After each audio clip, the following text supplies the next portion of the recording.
lines open. So you're going to bowl another 5 games. You're going to move right, same pattern you moved last set. You should be starting one pair to the right of the pair that you finished on last game.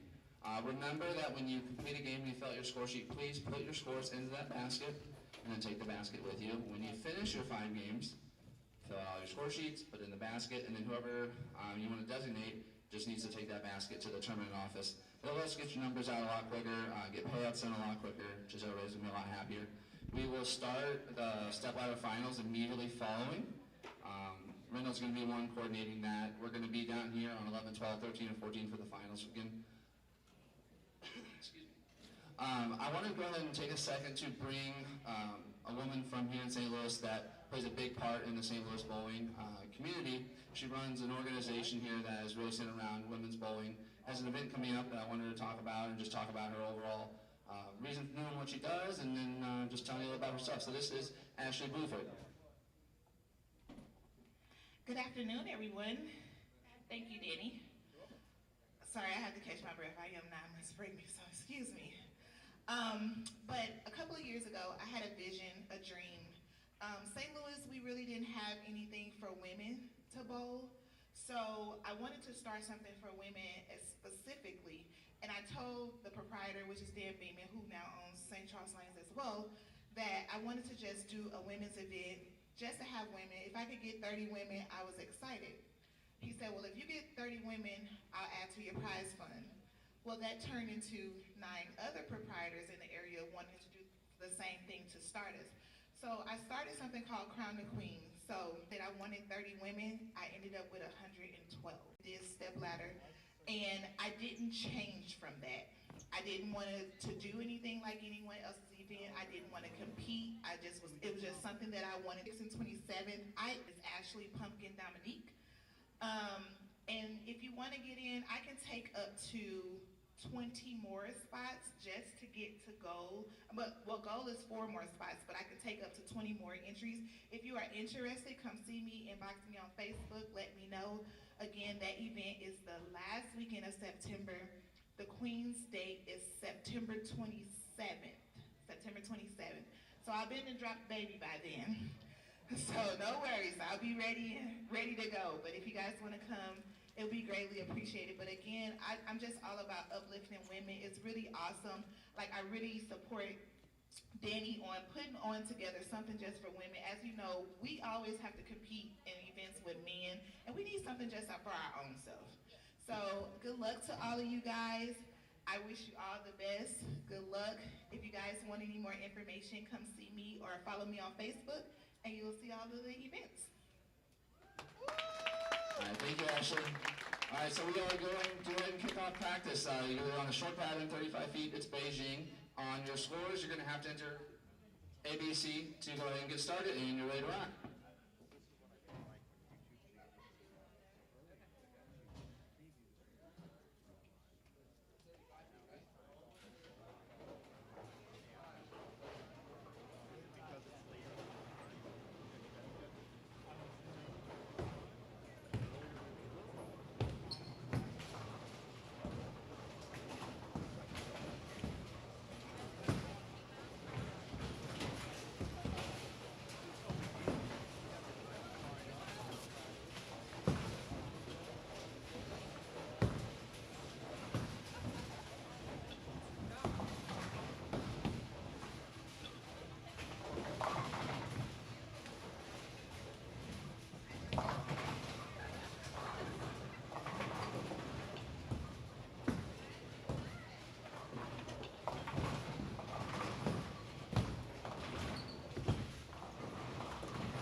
All right, folks, thanks for coming back for the second round of qualifying at the inaugural Brad and Kyle Women's Open.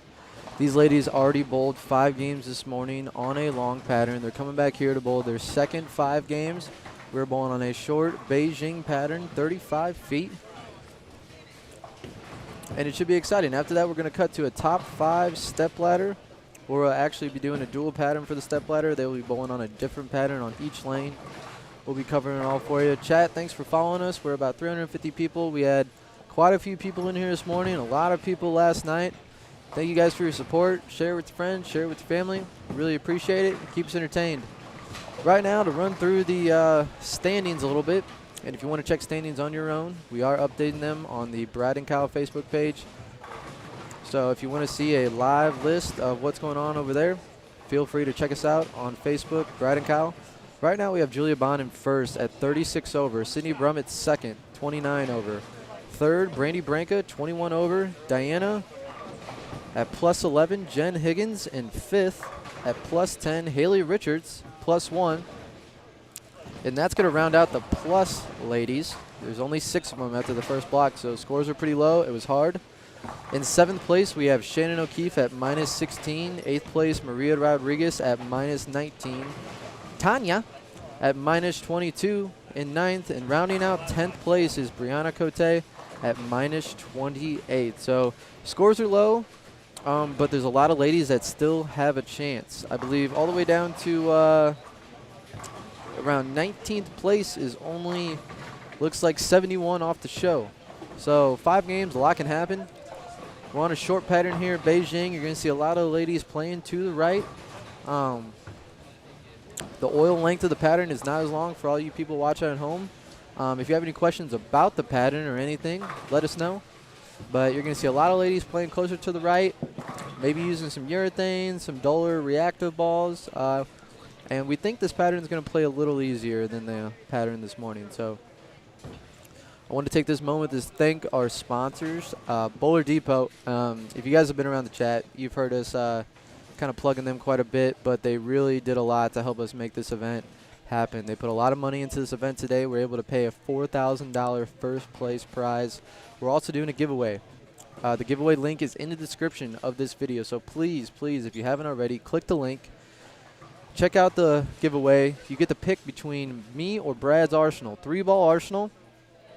We are announcing the winner September 1st. It's absolutely free to get into. So please, if you haven't already, click the link. It's free. Give yourself a chance to win 3 bowling balls. And pick my Arsenal, please. We got a little running bet between me and Brad, see whose Arsenal is going to get picked. So Brad's not here right now, so I'm going to plug that as much as I can. So anyway, we have we're bringing you this live stream. We are partnered with, and helping us out here is the man, the myth, the legend, the guy, the man. I don't know what other intro I can give you that's appropriate for the stream, but Mr. Mike Flanagan with Inside Bowling. Mike, how we doing? Lunch was wonderful. What'd you have? St. Louis Bread Company, otherwise known in other parts of the world, Panera Bread. Seeing a urethane ball going down the lane by Miss Sid Brummett. She hasn't taken off her sweatshirt either. It's a little chilly. It is a little chilly in here. Yeah, I was telling the chat, we're bowling on a 35-foot Beijing pattern. We're going to see a lot of ladies playing to the right. Maybe a little bit of urethane being thrown down the lane, a lot of dull balls. And I think the score pace is going to increase a little bit this second block. Yeah, and if we look at scores from what we've already seen here today, with all pins do carry over. You know, it was Julia Bond plus 36 this morning, Sydney Brummett plus 29, who we have right up here on our live stream pair, both of those ladies to start things off here. Brandy Branca's third at plus 21. Fourth, Diana Zavilova, plus 11. Jen Higgins, fifth, plus 10. Sixth is Haley Richard at plus 1. Shannon O'Keefe, Maria Rodriguez, Tanya Rumpemper, and Brianna Cote round out your top 10. So before we get too started and cover the stream, we actually have the guy that kind of brought all this together here, Mr. Danny Spink. Danny is a lifetime member of the Where's this St. going? Louis bowling community. But seriously, guys, Danny brought to us the idea that he wanted to do something for the women, especially with the PWBA tour getting canceled. He runs a great event that we had last night with the Midnight Bowler Society, and then he talked to us about us running a tournament for a women's event to kind of give them a weekend worthwhile of bowling. So, Danny, thanks for really inspiring all of this to happen. I know a lot of people had to come together to make it happen, but it was a lot of your idea of getting put into place. So, yeah, tell us first off, how you doing, man? I'm good, man. Just watching. I don't have a lot of responsibilities today because we broke things down so that, I guess to backtrack that, when we first talked about doing all this stuff, you know, a lot of people have really good ideas. And the idea when the PWBA the season got canceled, I made some calls right away to get some ideas, and it goes a long way when people support those ideas. Right. And so I called you, called Brad, talked to Larry Husky and Reynold, and what was cool was it was instant buy-in. Like, it wasn't even like, oh, I don't know, it seems like a lot of work. Like, it was instant. Everybody was on board, doing what they can, however they could help. And so the reason I say that is today I don't have anything to do because Reynold and Larry are running everything today, and I'm just kind of a casual bystander. And for those that don't know, Reynold Wandon, he runs the Grand Prix Tours here, and then Larry Husky runs the Part-Time Bowler Tour, which is a part of Grand Prix Tours. And Larry, not Larry, but Reynold is kind of like the patriarch, I guess would be a good way of saying it, the patriarch of St. Louis bowling in a way. He's been running tournaments here for 40 years. I mean, there's literally not a person that does it better, and we're just lucky to have him. So he's kind of the patriarchal figure over the whole weekend, which kind of works out. So he's running everything today, and I'm just hanging out looking pretty. Yeah, running a tournament is no easy feat as far as everything being ran smoothly, everything getting done the way it's supposed to. And after kind of being involved in this tournament, I'm really starting to be enlightened about the difficulties that it takes to run a tournament, because I was stressing over every little thing, and you see Reynold over here, he's like, we're good, man. Like, I got you. And I think we take that for granted sometimes when we have such a good tournament director in the area that takes care of us bowlers. Yeah, and what's amazing, so there's so many intricacies that come up for an event. Like, people think, oh, you get your prize fund, you get your you get your payouts, you figure out your cross, you get your pattern where you're going to hold your tournament. Like little things like today, we forgot to announce to follow the arrows when you move. Like, oh, make sure you follow the arrows when you go to your next pair. Like, just little things like that come up. You're like, you know, I bet you Reynold wouldn't have forgot that. Right. Yeah. Yeah, like, no, he's on top of it. So last night we ran the first ever Midnight Women's Bowling event. We got 32 entries. Did you ever think we would get 32 entries on the first ever one to do for the women? No, it blew my mind. So you'll remember the conversation. I was happy with 8 women. I know. I've told people that. Because the goal behind the Midnight Bowler Society is, so we love bowlers and we want to put on great tournaments for bowlers. But the concept behind it is to put on events that are spectator friendly and that people will want to get invested in financially, get invested in just with their interest and love for bowling. And so with 8, like if you get 8 of the top women you can think of to bowl for high stakes, that's an interesting thing to watch. And lo and behold, we end up with 32 of them. And it just blew my mind. Like we hit the 8 mark almost instantly, and then we hit 12, and then 16. And then as soon as you started making posts, we hit 24, I think, almost instantly. And then we just started tacking people on, 32. And what's funny is if we had some unfortunate things happen for people, some people got sick, some people lost family members, otherwise we would have ended up like 36, 37 women. Yeah, when you were sending me texts with updates on the roster, I just was so happy, but also just couldn't believe the support and how much these women wanted to bowl. Because it is a higher entry fee. It is a little riskier tournament, but these ladies all – you know, shoot up, supported it, and went out there and bowled their butts off. And it was really cool to watch. So kudos, man. That was awesome, and that's something to build on. Hopefully they enjoyed it, and we can just do it even bigger next year. Definitely. Have you talked to people about these coffee Cliff Bars you've had? Yeah, so. These are the most disgusting sounding things I've ever heard of. I know, but they're pretty good, man. They're really good. They're pretty good. So Maria Rodriguez and Nathan Bohr are affiliated with Cliff in some way. Really? They're wearing the logos. They're wearing the merchandise. Nathan just came over and dropped the box off in front of us, and we were kind of wondering what that's about. So, yeah, man, take one. We're trying to We're trying to So- get Cliff to share our stream. We're trying So- to get people to tweet him. So I we've been definitely shouting love out Cliff. coffee, but just like a coffee-flavored granola bar. Dude, I'm just throws me saying, off. don't knock it till you try it. Have you ever had like a turtle sundae where it's got like caramel and almonds and I have had chocolate? that. It's and delicious. that's kind of what this is in a Cliff Bar. Really? Yeah. So I'm a Costco guy. Yeah. Are Oh, these, yeah. are these at Costco? I'm sure you could buy a bundle of I don't know those. about this flavor. Yeah, I don't know about the flavor. I think You're they have losing me. I need a better sell. I think they have the chocolate chip and peanut butter chocolate dual pack at Costco, if I remember correctly. How do you know that off the top of your head? Because we get them. Oh, really? Okay. These are like some new flavors. These are like eccentric flavors here. Oh, so we're like, Vanilla almond The creme de la latte. creme. My guess is Yeah. these are sold in Starbucks. that makes sense. That's my guess. I'm going to get my coffee, but while I'm here, can I also have a coffee flavored granola bar? Yeah, because it says here caramel macchiato. I mean, these are all Starbucks. It's got to Yeah. be a partnership. Vanilla almond latte. Yeah. Does it say Starbucks on there or anything? No, but the terms are all, they're either completely ripping them off or they've got a partnership, and when you go to Starbucks, you can get these Cliff Bars. People are like, they just logged on. It's like, did I log onto a Starbucks infomercial or am I watching bowling? Yeah. A little bit of both. We need to get you a patch for your Cliff Bar affiliation, Mike, because you know your stuff. He needs one. What's been the topic of the day? Man, we just been talking about the tournament. I mean, you get Two me, hands. Mike, and Two yeah, we were hands. talking about two-handed bowlers. Is that Brad? Was that you that said that? What's that? No, Do you- Brad's remote. It's Brad's Does it- remote. I didn't even know it. That voice came out of nowhere. It's like the voice of God. Yeah, that's. Until he starts laughing. We got into the two-handed woman conversation earlier, but when you get me, Brad, and Mike coming in here, we just start rambling. But Jordan Richard has a front five, by the way, playing straight up the lane with a red ball. Ooh. Have we asked Belmo what he thinks about Danielle's two-handed style yet? I know he's on. You called him in last night. Yeah, no, I don't know if he's watching. He's probably just getting up now.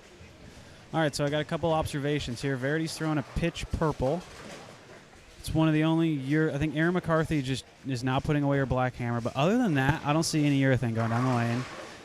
Shannon O'Keefe, this is her wheelhouse. She's throwing it hard again, and she's got the first four. So we assume to see Shannon O'Keefe toward the top of the leaderboard at the end of this block. Jen Higgins has a great look. She's throwing some orange ball. Playing out to the right with reactive. And Verity has started off really well. Also, watch out for Shannon Pluhowski. You know, some little Good short point. pattern action. Is she throwing a purple hammer? She is throwing. I wouldn't be able to tell you. It's a blue and orange and black DV8 ball. Is that like an investigator or something?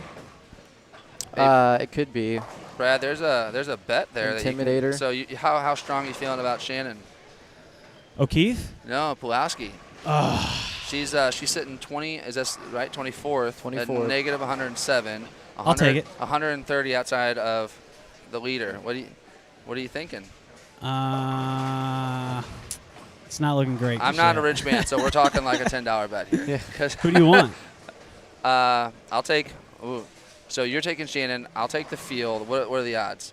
Oh, So you we're gotta just give me a betting lot. Shannon getting into the show, which Shannon's she's getting to the show. Yeah, she's 90 out, Shannon to the- 97 out. You gotta give me Shannon to 20 the to show. 1. 20 to 1. Mike, Dude. weigh in here. What do you think? Oh, geez. I need odds. So it's probably higher than if she that. just missed the head pin left and got 6, strike, and then on that same lane she yanked it right and went through the nose. So her look isn't great, but I'm just assuming. Hey, Here's- we're 5 frames You're in. backtracking here. Here's Yeah. what's going to be better for you two is you should both find a player around the same area in the standings and just say who's going to go higher this block. Okay. I'll still take Shannon. She just missed. She's not bowling Let's great. just find but- somebody pretty close for you guys to go heads up 1-to-1 odds. All right. We'll have to get back to you Okay. guys on that. Okay, I got a little update for you here. We were talking about urethane. Taylor Bailey here committed to throwing a purple hammer here. She's on lane 15, and she goes strike, 5 spare, triple. She just tripped a 2-pin, and she's got the light hit working. She's got a max score of 280 through 6, guys. Yeah, let's turn over to that because she has quite a few strikes working. Jordan Richard missed. She left a 3-6-10, which isn't uncommon for a power player that's trying to go straight at him. So Mike, I'm testing out a new transition here. Let's see how this looks. Okay. So has it already The been vacuum. has it already been discussed how close Taylor and Shannon throw it? Last night, I was said that Shannon is about to throw a shot on 20, and then in the fourth step, I realized that it was Taylor. She throws it so good. She does it very good. Diana has a good look with a pitch purple. She's got a turkey going in the 7th frame. We Brandy Branca's got a 4-bagger down here. We talked about it a little bit earlier in the block, how when some of the ladies have to create more angle, that it's hard for them to carry, and that's why I think the scores are going to go up this block, because they can play straighter. They don't have to give the ball away a lot. They can play to the right, and it really suits a lot of their wheelhouses per se. Now, the pattern's still hard, don't get me wrong, but they're in a part of the lane now. It's going to be a little more comfortable for them. Yeah, they get the extra hit a game, 2 hits a game. Yeah. We're going for a team 8-bagger here on lane 14. It obviously depends, but this is one of those patterns where women can do a little better than men in some instances. Brad's all about the men versus women today. Yep. Battle of the sexes. That's Brad's new tournament. I'm not gonna lie. I wish I was half as accurate as these ladies. Yeah. Like, think- it's hard to see from the stream. I But think like, Brad's going to have a tournament where he's going to say, all right, ladies, I'm bowling. Ladies only bowling with me. If you beat me, I'll give you $100. If I beat you, you give me $100. Dude, what a good tournament that is. Oh, my gosh. Battle of Brad. Except I need to be backed. there's a league that runs here in St. Louis. It's the Managers Challenge or whatever Yeah. it is. Is that what it is? Yeah. I think Puerto runs it, or his pro shops Yeah, too. with Best Bowling, yeah. Best bowling, yeah. I think it's kind of similar. Yeah, it was something to the effect that you bowl against the manager that night, and if you beat them, then you get You don't have to pay lineage you don't have for to that pay game. lineage for that game. Because you're basically taking the money out of the manager's pocket of his bowling center. Yeah. So, yeah, it's the Brad Invitational. Women only. And you can bowl as long as you're a woman. And Brad bowls a game, and every woman that beats him, he owes him $100, and every woman he beats owes him or he owes them. So You're gonna have to make a stop at Wells Fargo to take out a loan, man. Yeah. could you imagine how much Brad would be frying if a ball checked off the spot in Big 4 when he thought it was perfect? Oh, yeah, and I'd shoots be nervous. 172. And He'd do the I wish the kid had a camera, because he's got this distinct mannerism where he just is lost. His hand just goes in the sky, and Yeah. he just Every time he opens, a woman gets to drop a towel over his head because that's what he likes to do. I think one of our next YouTube videos should just be a bunch of our buddies imitating all of Brad's fry-out reactions, because it is so good. We would They're mic not as up bad Brad. now, but they He's were got at colleges. he's got the knee to the ground. He's got the hand that sticks out. He's got the quick turnaround that he does when he's super mad. he punches knee to the ground and then punches the ground. Yeah. I can imagine this thing right now. Here it is, right? So Brad would be mic'd up, and we'd pretty much just stream his pair only, right? It'd just be him bowling, and he'd throw a shot, and we'd hear him go, "Really, really?" He does the seriously. Seriously, yeah. That's good. And then afterwards, we'd give him the tally. Kyle'd go up to him and say, "All right, Brad, here's your the bill." here's the Yeah. deal. How many women do you think you beat?" "Oh man, I had 220. I probably beat probably 70% of the field." "Nope, you actually lost to 10% of the field." "Really? How? Why? Seriously. Tell me." Brad, I'm not backing you in this tournament. We're not chopping it. I would need want a backer. no part of this business. Dude, did you guys just see Taylor just Keel. boomerang that thing? Oh yeah. Heel. I think someone kicked it. That thing boomed off the back. Welcome to the Purple Hammer, my friend. So I haven't drilled that thing yet. Oh. Is that the? Oh, that's the Ebonite one. That's a bad ball. Purple Okay. hammer. Okay. Okay. Or hammer, whatever it is. Purple Isn't Hammer. that ball man. illegal? Isn't it too soft? Can't Nope. Aren't those illegal? You can't use those. Nope, you can use them. Perfectly legal. Without the weight holes now, though. Well, what's Oh, they're yeah, still that's fine. true. How is that gonna- They're still fine. Because I'm really removed from competitive bowling, and so I missed the whole urethane, the coming of urethane. Yeah. How much of a play is that going to make with like weight holes, like for urethane specifically? I think it does make a difference with the urethane balls. I think the technology on the urethane balls are getting better and better to where the weight hold, I don't want to say doesn't matter as much, but isn't as influential as maybe it used to be. Now, it's really going to hurt like the two-handers, I think. They're really accustomed to using a lot of weight holes. But How are they going to enforce it? Because we were bowling a tournament a couple weekends ago, and the guy was shooting a spare, but he took his thumb out of the ball to shoot the spare. He's a two-hander, so Yeah. he left it open. Like, how do you? Do Yeah, you just he- have to be a real jerk to? yeah, bowlers, or he just- can't do that. You just have to go. You have to be the guy who goes, no, you can't do that, and then Yeah. just look like a dweeb. Yeah, I mean, it's the rule. I So know. I someone- hate being that guy. I know. I was that guy one time. Let's send it down to our correspondent from the high end of the building, Brad Miller. Someone's got the front 8. Can you take a guess who? Oh, okay. Don't look. Shannon O'Keefe. Come on, you cheater. Oh, we gotta do We some gotta get cameras. we gotta Yeah, get a we gotta camera get a down camera. there. Yeah, Mike just got all excited. I've never seen him stand up so quick. I know. He got out of there quick. Brad, you gotta give us that a little sooner. We gotta get this. I footage, couldn't get a man. word in. I had to have you guys send it to me. You gotta just to be say able to breaking speak. news live. Breaking- Shut up. Taylor just hooked it off the one board. I'm telling you, man, that purple hammer, and she's kind of good, you know. Yeah, You put those two combinations together. I'm serious though. Like, Oh, yeah. I wish I was as accurate as Front you 9. girls. Yeah. Front 9. Here we go. Oh, she's on the front. Ooh. I can't imagine she misses either. She's Is it just? Does she have area, Oh, or is yeah. she just peering everything? no, she's got area. Verity can strike over 250. Going up in the 10th right now.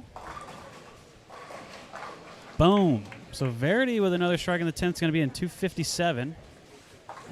Are we good? So we're going for the first honor score on the stream. Is that the? That is is. that the case? It is.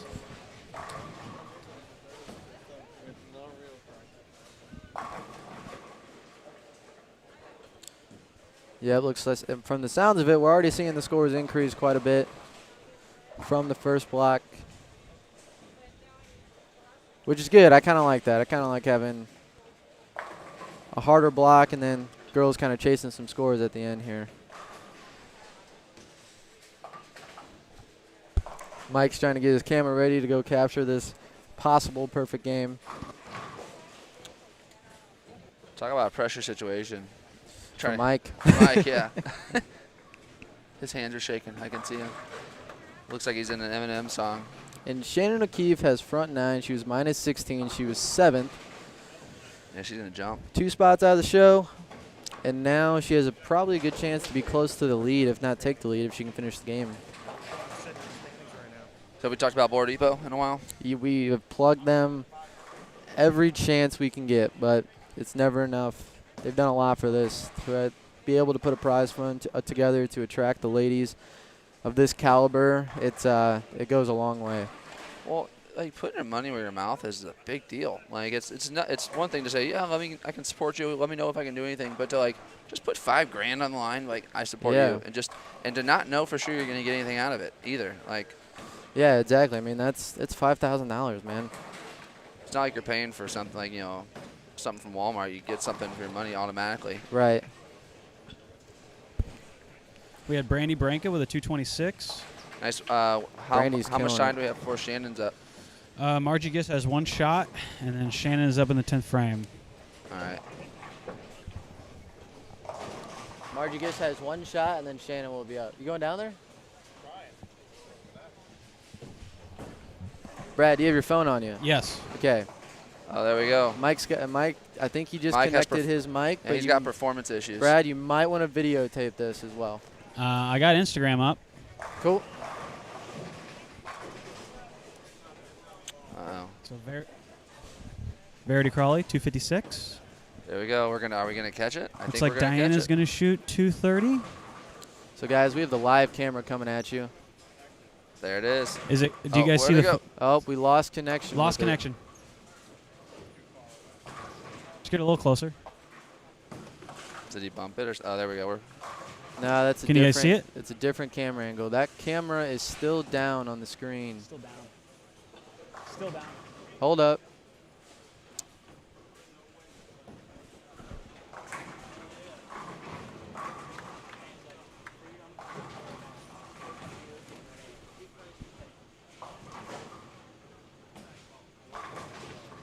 Yeah, we're trying to get that camera angle to you.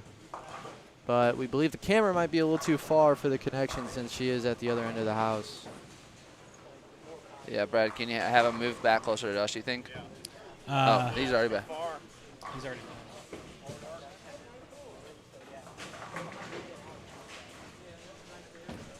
Yeah. What about now?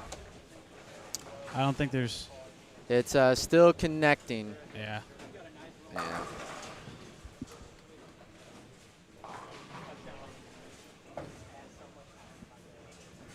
Stream, we apologize. A little technical difficulty, but we are going to videotape it and probably upload it to Instagram, Facebook. So if you want to see these closing shots, if we can't get something working here, you'll have to check it out there. Do apologize for the inconvenience.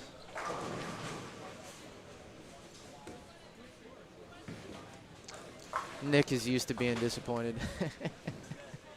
Do we have any surprise performers here on the sheet? I'm going down the list. Everybody's pretty darn good. It's not a surprise. Yeah, it's just a solid field. It's like, oh, hey, they're plus. Yep, they're good.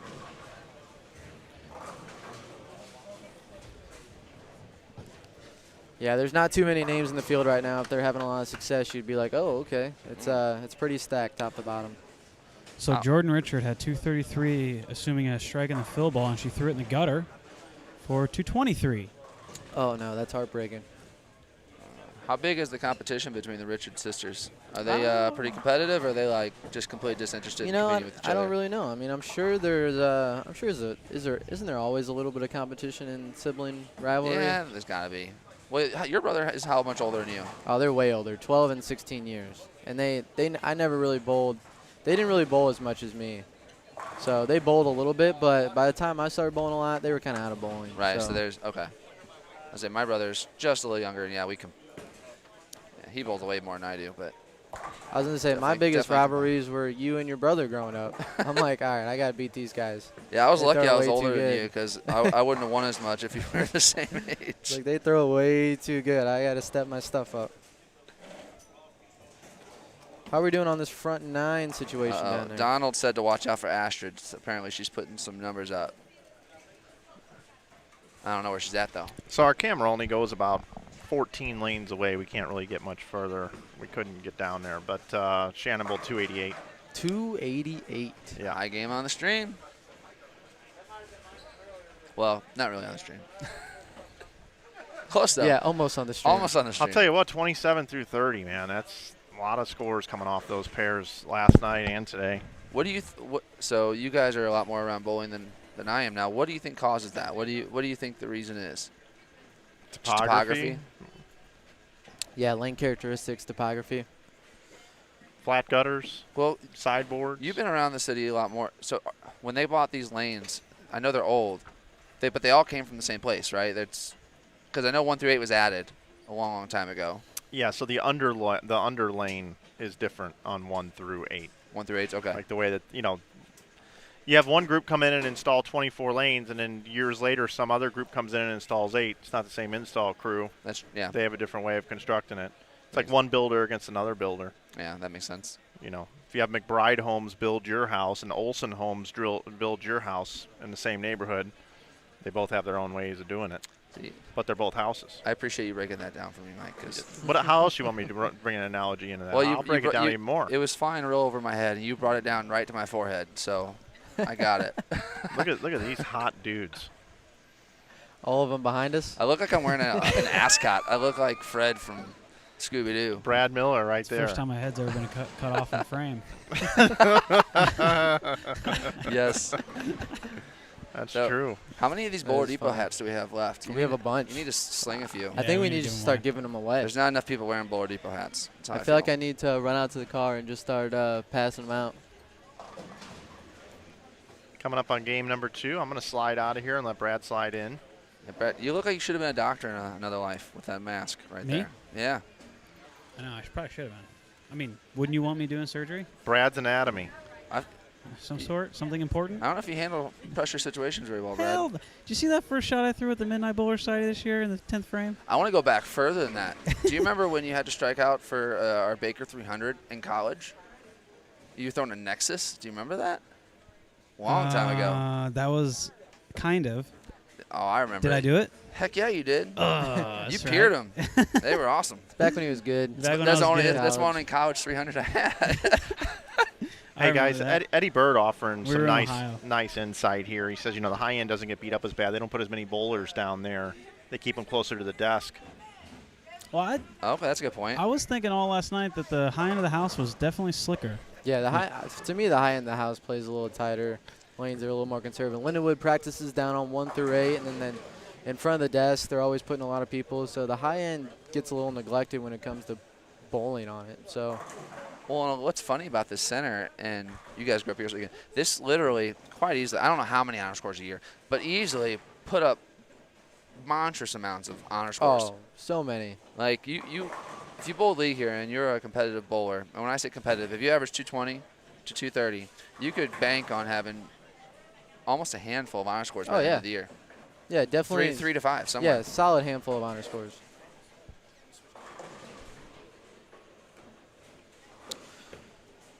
So we're game 2 of 5 of the second block here at the inaugural Brad and Kyle Women's Open. Oh, do we get that? Can we get that on the replay? It's a little outside of our camera angle. Oh. So we're getting 11 and 12, 13 and 14. Oh, we're using 15 and 16 today, 17 and 18, because we have to. That makes sense. Because we have to. Needed space. So let's take a check. Let's see how our other pairs are doing. I'm going to have to bail on you guys in a minute. I have my son's birthday party to get to. Oh, really? So Is his birthday today? Not today. It's August 9th. And so we got him a bounce castle for our birthday party. We had like a COVID birthday, so it was only like 4 kids. But Yeah. we got a cheap deal on a bounce house. We spent like $120 on this like pretty chill bounce house. And so all the cousins had fun. Well, my wife's father, so my kid's grandfather, my father-in-law, wanted to up us. So he got a 2-story bounce house for a birthday party he's throwing for him just to show me up. I was like, that's... Hey, it's good for your son, though. Yeah, but he's Is he 3. gonna- How's he going to climb a 2-story Yeah. bounce house? That's your job to take him up there. Like, what is he going to do?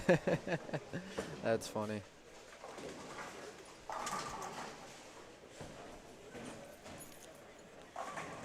So you had Shannon with 288, so she's going to jump Way up there. way up. So she'll definitely be in the top 5 easy.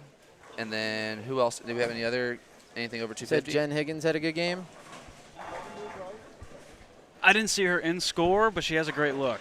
Okay. So I think she definitely probably not under 200. So Saw Jordan Richards shot 223. 220, roughly. Okay. Nice. She's in the hunt. We'll get the scores updated on the Brad and Kyle Facebook page as soon as we get a standings. We're game 2 of this second 5-game block. Then we will be cutting to a top 5 step ladder. I didn't see what Julia Bond had, but I know Branca had 220, and Taylor Bailey had 220, and Jen Higgins had around 220, and Diana had 236. Yeah, Taylor Bailey has a good look here on lane 21 with a purple hammer, playing O'Keefe's pretty close to the right. O'Keefe's going to take the lead. Yeah, she's going to jump it. Good. It's crazy how that works on tough patterns. Yeah. Like, Just one good game, man. I remember there was a regional here, and some people might remember Brian Valena. He bowls. I don't know if he still bowls competitively or not. But Not much. But the dude never shot outside of 190, and then pops off 300 the last game to jump into first at a regional. Like, wasn't in cash, wasn't doing anything, and just boom, 300, jumps into cash. Little things, it's weird little things you remember about bowling like that. But yeah, I'm going to bounce, fellas. All right, man. All right, bro. Appreciate it. As I go, I just want to thank you guys for putting on tournament. But cool, like the big thing is, like, your guys' stream, it kind of makes bowling cool, like, if that makes sense. Well, that's 'cause Bowling's I'm kind of cool. like, unfortunately, it's perceived as not being like something you want to tell your friends about. Yeah. I was in high school. I told people I was a baseball player. I didn't tell them I was a bowler, you know. But I spent every weekend I possibly could in a bowling alley, and I think your vlogs do a lot for promoting sport. But not only that, but like giving a different image than what's been perceived about watching movies like Kingpin, where Right. it's like I'm around the best athletes in the world, and they're all sitting there with beers Yeah. and hot dogs, and that's not the case. Like, you guys are all in great shape. You work out, you eat well, you've got really cool friendships, and you travel around the country, and then you go to places like La Raza. Yeah. You go zip lining on your trip sometimes. Like, that's cool. Yeah, Well, the journey of a bowler is cool. Like It's super fascinating, and people just don't get that insight, and that's what you guys brought. And maybe some other people don't live that lifestyle, but I think it's getting yeah. closer to that. Like, I think some of those old habits are going out the window, and I think some of the younger generation are bringing a lot more positive habits to bowling, a lot more athleticism, and I just don't think there's anywhere to go but up. Yeah, I think so too. Yeah. Especially about 5 years ago, I felt like, especially the PBA, they were in between contracts, ESPN, and then they went to Fox, and that was just a very tough situation for the PBA. And I think you're right. I think it's only better days ahead. Yeah, and the big thing about women, I never really got to talk to anybody about like my motivation behind women bowling. So I come from a very matriarchal family. Like the women in my family are everything, And because of that, I was allowed to bowl. My mom's a big bowler. I know Kyle's mom's bowler, and I don't know if your mom bowled a lot, but I know your dad bowled a ton. My dad but bowled, he's super involved with it. Yeah. And my dad bowled, but if my mom didn't say, yeah, we're going bowling, my dad wasn't going to fight it. It's like the only reason I was able to bowl as much as I was is because of my mom, and I really think that's probably pretty consistent around the country. Like moms have a big say, and when a mother is the bowler in the family, it plays a big part. So I think one of the key organic ways to grow bowling is to get women into bowling more. At a young age, there's tons of scholarships, there's tons of reason to do it, and as they get older, like they have a huge influence on what their kids do. They can go NCAA and get a full paid tuition. I know. Guys don't have that opportunity. No, and an NCAA education to go with it. Like, it's crazy. Guys, I got a little update for you on the Shannon Polhowski train here. All right.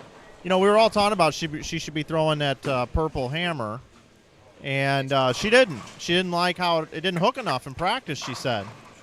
So now she goes down to the end pair, and she pulls it out. Strike, spare, triple. Perfect. So she's on her way she's on her way back to even. She's coming. She's on the even train. Just give me a little update. I went down and talked to her. Wanted to find out what was going on. Is she in good spirits? Pretty close?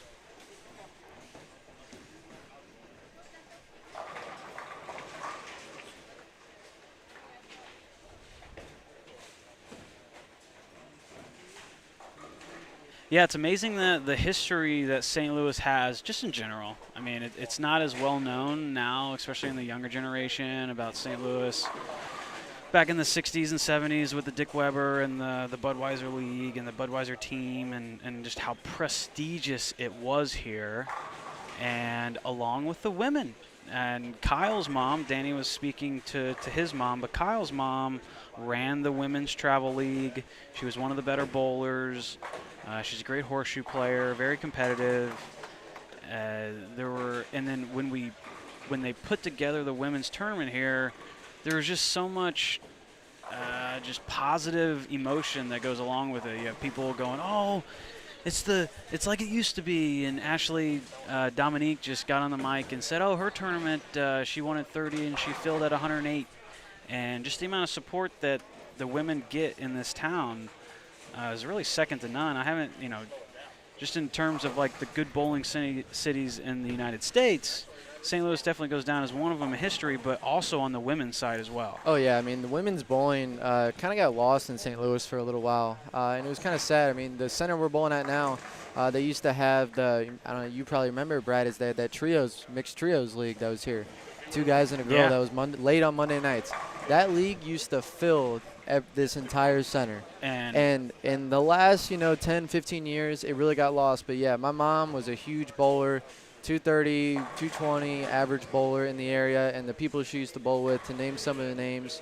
And in the chat, if you're local St. Louis bowlers, throw out some of the names. But I'm going to throw out some. You have Angie Gettle, Kim Kramer, Reggie Jonak, former Team USA member. They used to bowl here. Nan Fritchie, Amy Drescher. Mm-hmm. Nan Fritchie. So many names of girls that were just, they were tough to beat whether you were a woman or a guy. They can compete with anything. And they were competitive. Like, they would take on anyone. That's why they loved that mixed league. It was their opportunity to whoop up on some people, on some guys, and they did. That's why that league was so good. It's like all the women are great. There's 32 teams, and there's probably 25 really good women that can shoot 300 on any given game. And then you also had all those guys that came out of the 70s and 80s area up here, like the Brunigs, R.I.P. Kevin, but Keith, and I'm gonna struggle naming a bunch, but you know, everyone in that group of Randy and Denny Sherman and Leroy Bornhop, all those guys would bowl that mixed league, and it was the funnest league. It would get a lot of attention for the collegiate players, and they would find some pretty good teams to bowl with, and yeah, it was good times. Yeah, I mean, the St. Louis bowling community is so rich, and you can even go back further than that. Unfortunately, I'm not quite the bowling historian that I should be, but it was there's so many just prevalent bowlers that were around, and then you're not even we haven't even spoken about the Webbers that are here.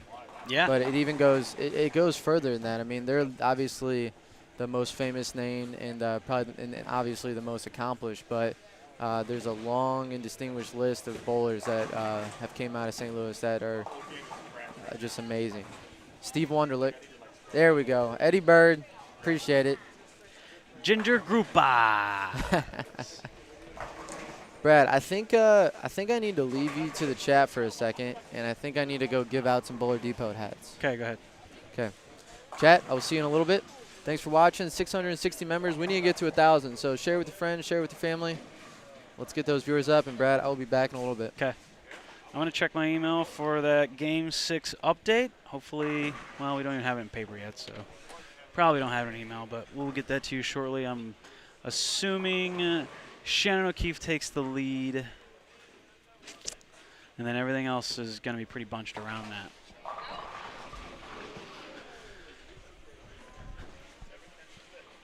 So we're going to try and get a couple different angles here.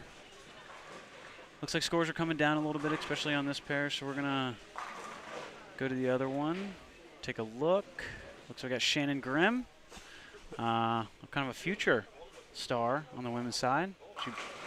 I think she proved to herself last night that good things can happen, and she can hang with the best of them. I'm proud of her. Taylor Bailey up here on the left lane on the right pair. She has a great look. She was in 11th, shot 220. She's throwing a purple hammer, and that was a good shot. So we'll keep an eye on Taylor, see if she can make a little run.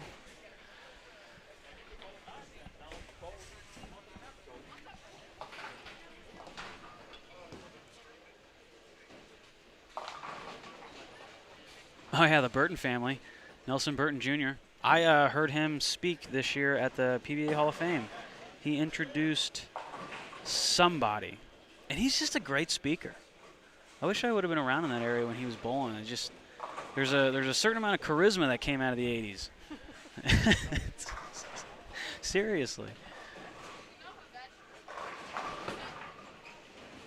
This pattern, I'm actually really surprised the morning pattern, Mexico City, played as low scoring as it did. It wasn't there for a second, but Julia Bond must have, I didn't get her exact last game, but I think it was around the 150 mark. And that, okay, yeah. Okay, we got an updated standing. Shannon O'Keefe, first place, plus 72. It can happen like that. She was in like 7th before. Diana Zayalova, second, plus 57. Brandy Branca, third, plus 47. Jen Higgins, fourth, at plus 37. And then Julia Bond rounds out your top 5, currently at plus 36. So it's 72, 57, 47, 37, 36. So very tight amongst the top 5. We drop down to the 6th place. That's Sydney Brummett at plus 24. And 7th, Verity Crawley with her nice 250. Got herself to plus 5. Jumped herself in the top 10. Taylor Bailey, minus 13 and 8th. Christina Hartle. Is it Hart? It was Hart last night. It's Hart this year. Minus 23 and 9th. And then Shannon Grimm rounds out your top 10 at minus 27. So Shannon Grimm having another good tournament. Staying close, making her spares. Very, very nice.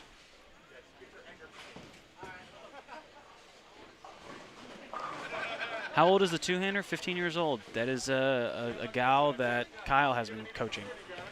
And he's been telling me about her for a couple months. He goes, dude, I got this girl. She's going to be good. I'm like, all right, cool.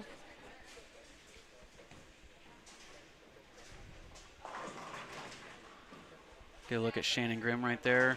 Don't look very pleased with that shot.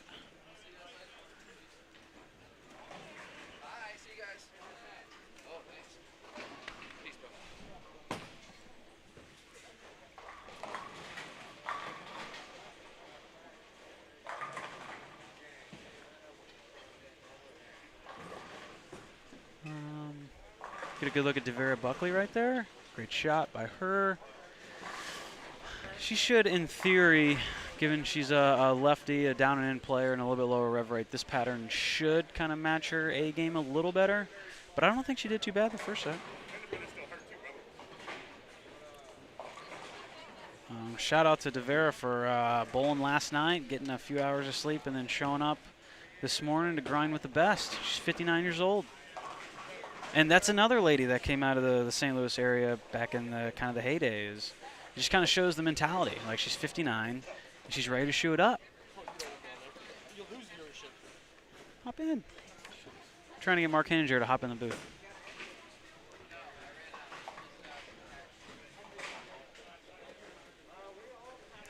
All right, so I'll bounce back to that other pair. Get a good couple of looks here. We are bowling on the 35-foot Beijing pattern. It is 10 feet shorter than the previous pattern we bowled on, which was really low scoring. I figured it'd be a little higher, but they ended up bowling better on the pattern yesterday, which was kind of cool. And then we're expecting scores to jump up. This is a little bit easier of a pattern, and also kind of suits a down and in style a little better. So some of these girls would probably be naturally a little bit more comfortable. Looks like Shannon O'Keefe kind of has the go-ahead to give it some ball speed, which is what she likes to do. So obviously give her a few boards to miss, and she'll pop 280s like it's nothing, which is what we saw the first game. Sydney Brummett right now on lanes 17 and 18 just spared in the 8th, and she's got 258 left. And she is currently in 6th place chasing Julia, Jen, Brandy, and Diana, and then Shannon up top. So that's developing. That's pretty cool. She didn't really bowl as well as she would have liked last night. So hopefully she can get some redemption today.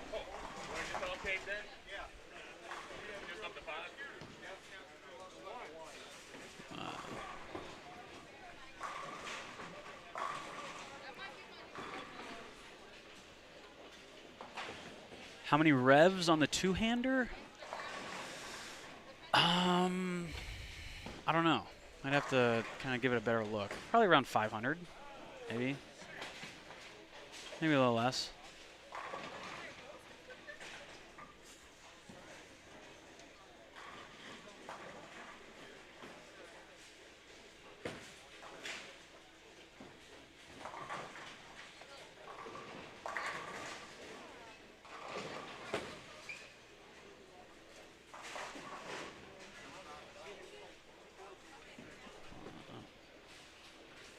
Do we have last night's jackpot results posted in here? We don't have them posted, but I'll go through a rundown real quick for you guys. Brandy Brankett came out the big winner last night. She led overall. She went 170 over, which we believe is a record for the Midnight Bowler Society. We used to, the first couple years was bowled at Concord Lanes, which was a wood house, and when they laid out that pattern that they laid out yesterday, the first year, Tim Barrett and E.J. Tackett tied at a 10-game total of 40 under. So no one even went plus the first year, which kind of shows you how hard that pattern played. We bowled another one at Concord. It played equally as hard, to the point where, like, if you bowled a 210, there's a decent chance you were winning. You were high in the house. So they were very, very hard. Changed venues. This year, for the earlier one in May that we bowled, they changed the pattern a little bit, and it ended up playing just a hair softer, and guys were, I think there were like 3 or 4 people at the 100 over mark. And then Brandy just comes in yesterday and just smokes everyone. She beat everyone by 118 pins, which is just insane. Insane. So Brandy Branca won $2,000. Shannon O'Keefe won $1,700. Verity Crawley won $1,600. Julia Bond won $1,100. Maria Rodriguez won $1,400. And then all the rest were under 1,000. But I'll go ahead and label them off real quick. Lauren Pate got back $750. Brianna Cote broke even at $500. Casey Gettle got $350 back. Devera Buckley got $200 back. Shannon Grimm got $850, so Shannon made a little profit there. Carrie Alexander got back $200. Ashley Galante got back $850. Carrie Smith got back $1,100, which is really cool. Jordan Richard got back $200. Diana Zayalova got back $750. Haley Richard got back $350, and then Christina Hart got back $500. So there were 17 people last night that got some kind of money back out of the 32 that bowled, which is actually cool. I mean, a couple of those women didn't end up making money, but they didn't lose the full 500, which is always a really nice thing. I know what that feels like.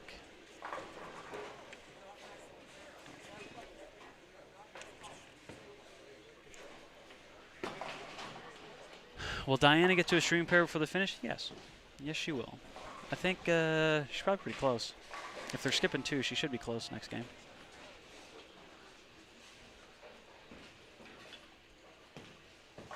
How does a lefty play this pattern? I think it's a pretty standard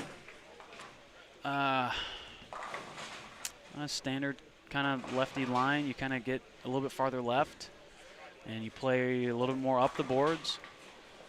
And you could potentially play pretty close to the gutter, I would assume. And other than that, like the ball choice is probably a really important factor. There's a couple options. You can throw urethane. You can throw a really strong reactive ball. You can throw like a really weak reactive ball. Kind of just depends on what ball you are comfortable throwing, what line you're comfortable throwing. But it would require something fairly basic. Just kind of like the righties that you're seeing. They're playing out to the right, close to the gutter. The lefties would be the same.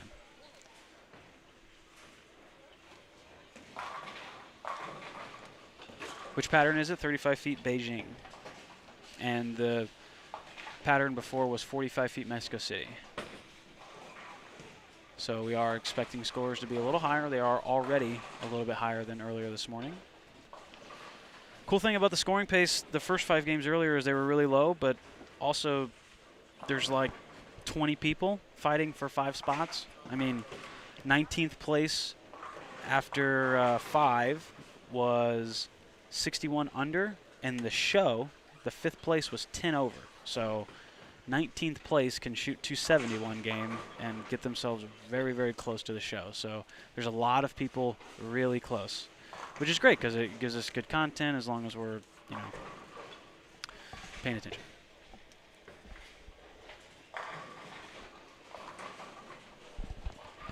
We'll get a look at Brianna Cote's fill ball right here. And it looks like she's doing a ball change. She's going to a high road pearl. Looks like it's got a lot of shine on it. So be curious to see how this thing rolls.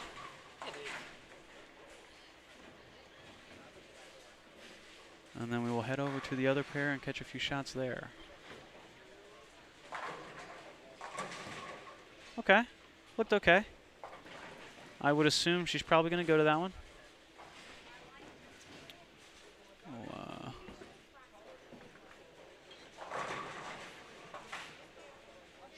Head on over to this side. Carrie Smith just threw a shot, which looks like she has a pretty good game going on. Looks like a 2-0. And if you can take a gander at your left screen, the left side of the screen, Julia Bond over on lane 18 is getting ready to throw her fill shot for 240 something. It's 247 for Julia Bond, so great bounce back. Had a 200 on the nose. Shannon O'Keefe was able to take the lead. Interesting, though, I can't see lanes 7 and 8, but Shannon O'Keefe's next pair was lanes 7 and 8, and that is one of the rougher pairs in the house. So we will see. Yeah, we will see what kind of develops there.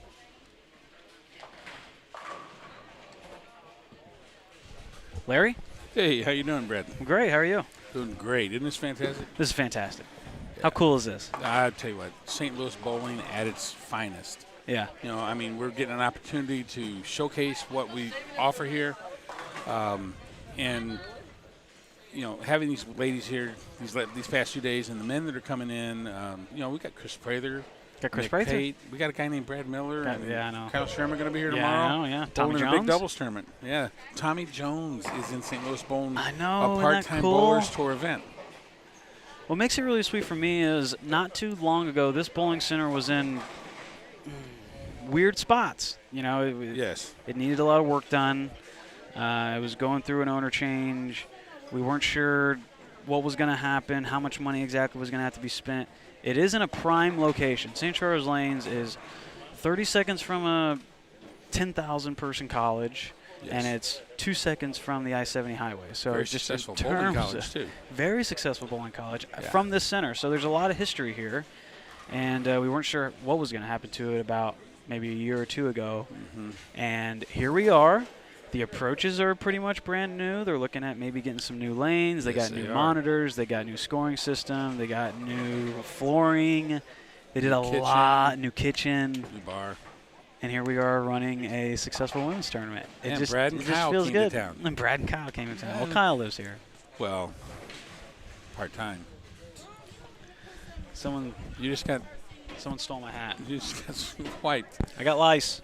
You know, I tell you, it's having you guys in this week, lending your name to what's going on here in St. Louis. And this is the second time that Danny Spink, myself, J.W. Sanders, Reynolds Blondin, and the bowling centers have worked together.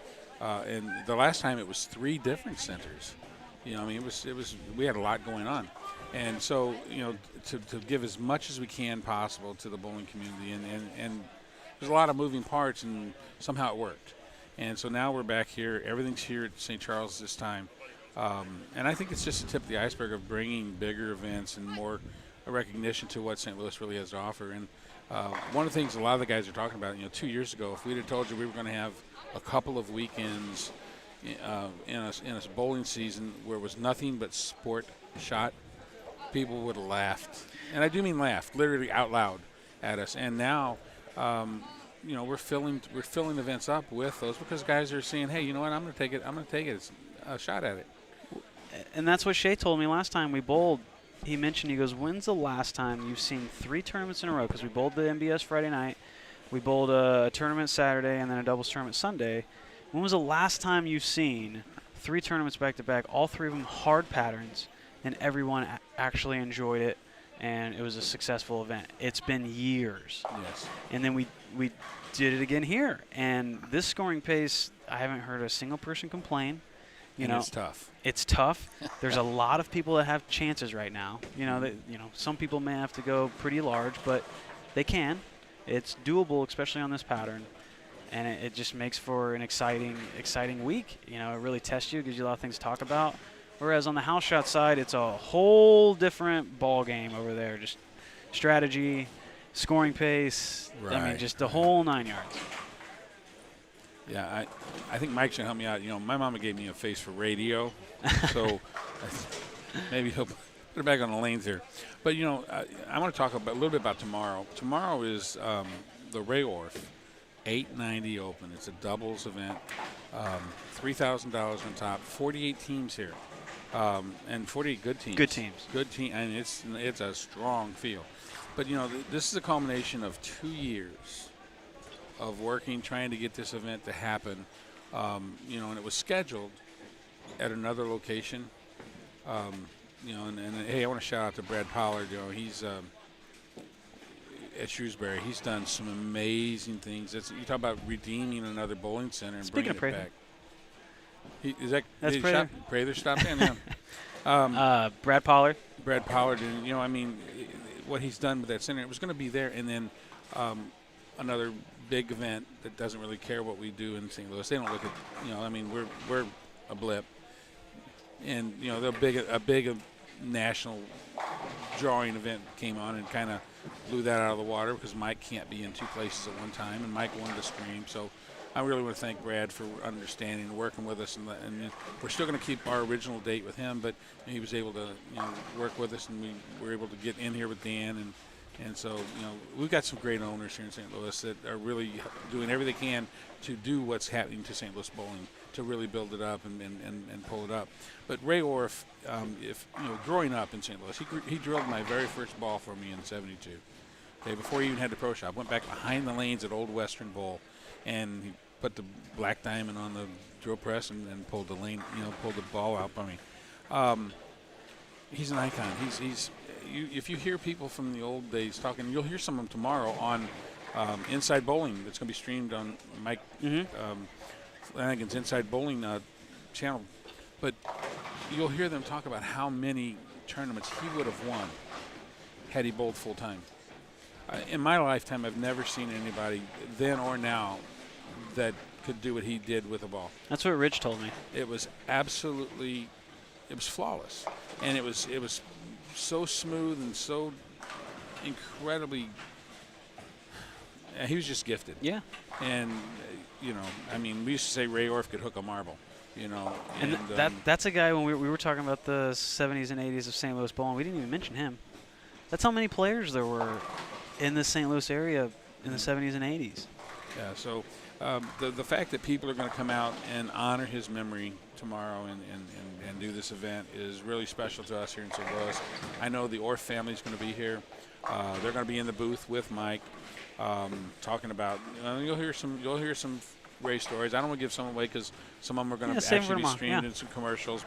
But everybody that grew up and was close with the Orff family and around the shop has a Ray story.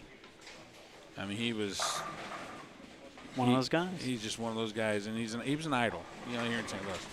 So I really am grateful that we were able to pull this off and that so many people came out for it. Question: Yeah. What about Dick Weber? Oh man, made him like at the top. You know, like you say Ray Orff was this kind of diamond. Well, why was Dick Weber so much more popular? Well, he was on. Well, I don't know how many weeks in a row it was, but it seemed like every week when you were 12, 13 years old, Dick Weber was on TV. Okay, so he was just on TV. I mean, Dick Weber was on TV, but Dick Weber was in the bowling alley. When we grew up going to bowling the junior archways, you know, I think at one time here in St. Louis we had 20 or 23 national touring pros that were here, and so when we went to bowler tournaments, if they weren't touring, they were there. They were encouraging us. You know, we had Ray Bluth in the bowling center. We had Dick Weber. We had Ray Orff. You know, they were here. Norm Myers would come out and watch us bowl, and you know, we had Boise Huber, Steve Gilgum, Bo Burton. Yeah, Bo Burton. You know, I mean, come on. I know. You know, of course he was always busy, so I mean, he wasn't there as much as some of the others. But when he was here, he was here. You know, Neil Burton. And people don't even realize how good Neil was. You know. Randy Johnson. Randy Johnson. Well, Randy's so much younger. Okay, he wasn't. For okay, a guy like wasn't you. That old, yeah. Yeah, but, I guess he was Pete's age, or roughly. A little bit younger, yeah. I remember the first time I saw him, and that's a whole other story. Amazing. But you know, Pete's going to be here tomorrow. But Dick Weber was this guy that he was so well liked and so personable. No matter whether he was working, bowling, he was Dick Weber. And you know, as kids, we had him. He was our guy. You know, just like Pete. Pete may be world famous, but he belongs to us. You know, and Pete's going to be here tomorrow. I know, it's awesome. So we got Pete Weber, Tommy Jones. I mean, Chris Prather, and Brad and Kyle. Shay and Tim. Well, we can't forget Shay and Tim. They're the best. I tell you, you can't ever. I don't care. You cannot count either of those guys out. I mean, because Shay, he did it a couple weeks ago. I mean, he was nowhere on the chart, and he made a ball change and came back like a lion, you know. Both of them just have accomplishments like crazy. And, you know, another thing about Dick Weber, and I can relate it to Tim and Shay, they're just not, they don't ever count themselves out. Yeah. No, and look at Shannon O'Keefe right now, you know. She didn't necessarily bowl fantastic last night. She got her couple games to make sure she got a profit. And then didn't bowl great this morning. Gets a good look. Game one, boom, 280, takes the lead. 288 the first game. You can't ever count her out. No. But I'll tell you what, I'm very impressed. Have you watched Danielle Henderson, the young girl? Yeah, we've been talking about her a lot. She's going to be something She'll special. be great. There's several other young bowlers in the St. Louis area right now that the history or the future of bowling is going to be really good and strong here in St. Louis. We've got some people that are really doing some great work with the young people, and you know, I want to thank, while I got this chance, I want to thank Dave Wadka and Mike Dole. Dave Wadka took a chance, you know, a year and a half ago with me on an idea I had for the junior bowlers, and at that time Ebonite, they dove full in with me and let me start a program to help get some of these kids, you know, the coaching, the equipment that they needed. And we started a thing called SEED program. You know, it's select, equip, educate, and develop these kids into becoming, athletes, bowler athletes, not just bowlers, but bowler athletes. Yep.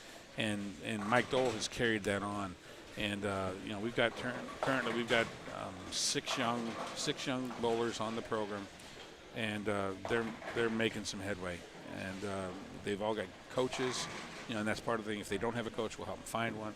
We help them get some equipment, and we get them the education and develop them into what they need to be. Well, that's the important part, right? Is you got to get the youth to somehow have that same passion that the people have that eventually go on to do it for a living, and then they inspire the youth and they share their journeys, and you got to plant that seed young, right? 4 of those kids, at least 4 of them, are in Indy today at the Storm Youth Championship up there. Oh, okay, yeah. And so, I mean, that's all pretty good. I heard from one of the parents just a little bit ago, and I'm very impressed with what they're doing. So I'm really happy that things are working out with that. But that comes from guys who are running bowling companies, who see the value in protecting and developing our youth, and that's why it happened. Well, what Storm has done with that program, the Storm Youth Championships, is unbelievable. There is just so much opportunity in the youth bowling. There's so many just youth bowlers out there that just want to be great bowlers, and there's a level of responsibility that you have to teach them how to properly do it. And it's nowadays it's not as much just grinding in the bowling center and then being on TV, kind of like Dick Weber was. Like, you got to promote yourself, just like what all professional athletes are doing nowadays in the NBA and all these other associations, is they're using social media to create their own brand. And that's what sponsors look for. That's what companies look for.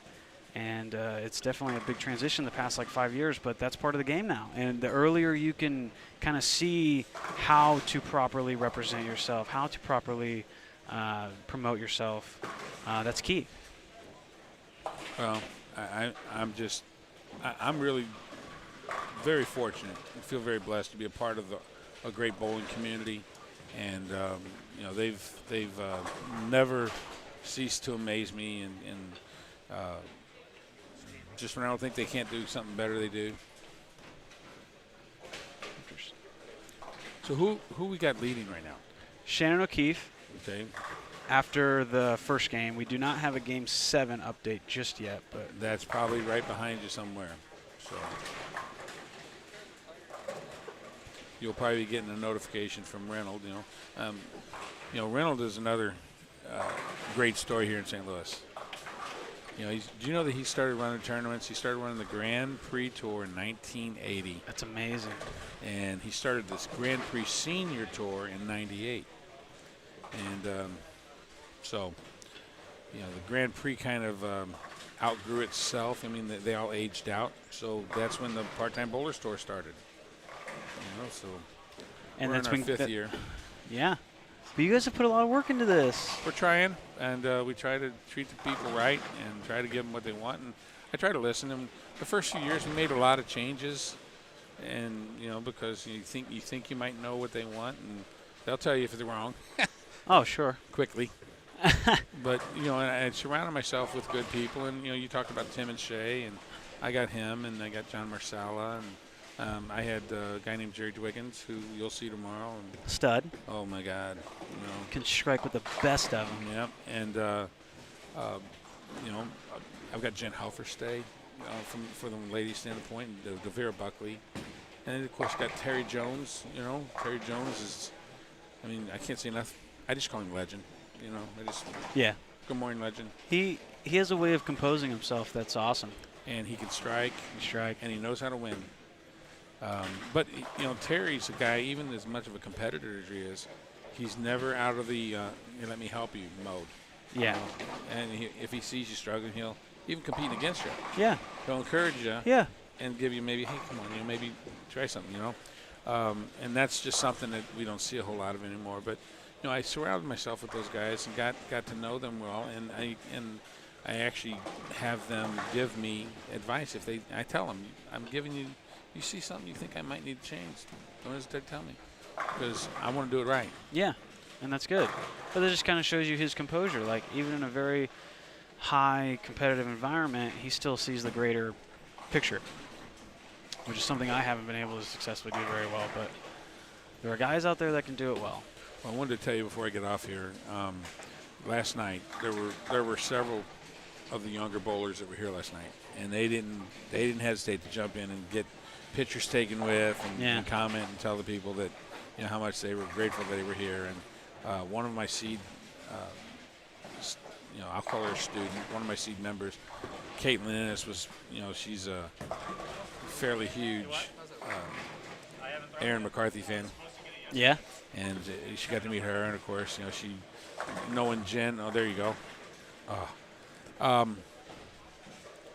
Jen Halverstade, she got in and got a bunch of pictures and talked to a lot of the bowlers. But having these women here, when was the last time St. Louis bowlers got to see the PWBA players? I know. I really haven't gotten a chance to watch the PWBA bowlers bowl that much. I've seen a couple tournaments, but I've always been really interested. Just, the ball choices that they make and the lines they play, and I just feel the women compose themselves so much better than the guys do, and I'm really glad this has happened. I'm going to step out of here. Actually, I guess I don't have to. We got a visitor. Yeah, we were just talking about him. Got a guy coming in. You may never have heard of him, but you will get to know him. Christopher? What's up? How's the drive, man? It was pretty good. I actually went and looked at a boat. What? Yeah. Why? Because I want a boat. Because you're rich. No, don't tell people that. Oh, we have Kyle joining us, too. Is Kyle hopping in here now? Yeah, he told me to come down here. Wait till he hears the news.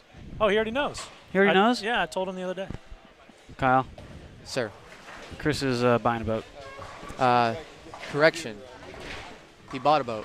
You already bought one? I already. Is it a fishing boat? Yeah, it's a fishing boat. Okay. I'm not going to buy a party boat. I'm not taking you guys out all the time.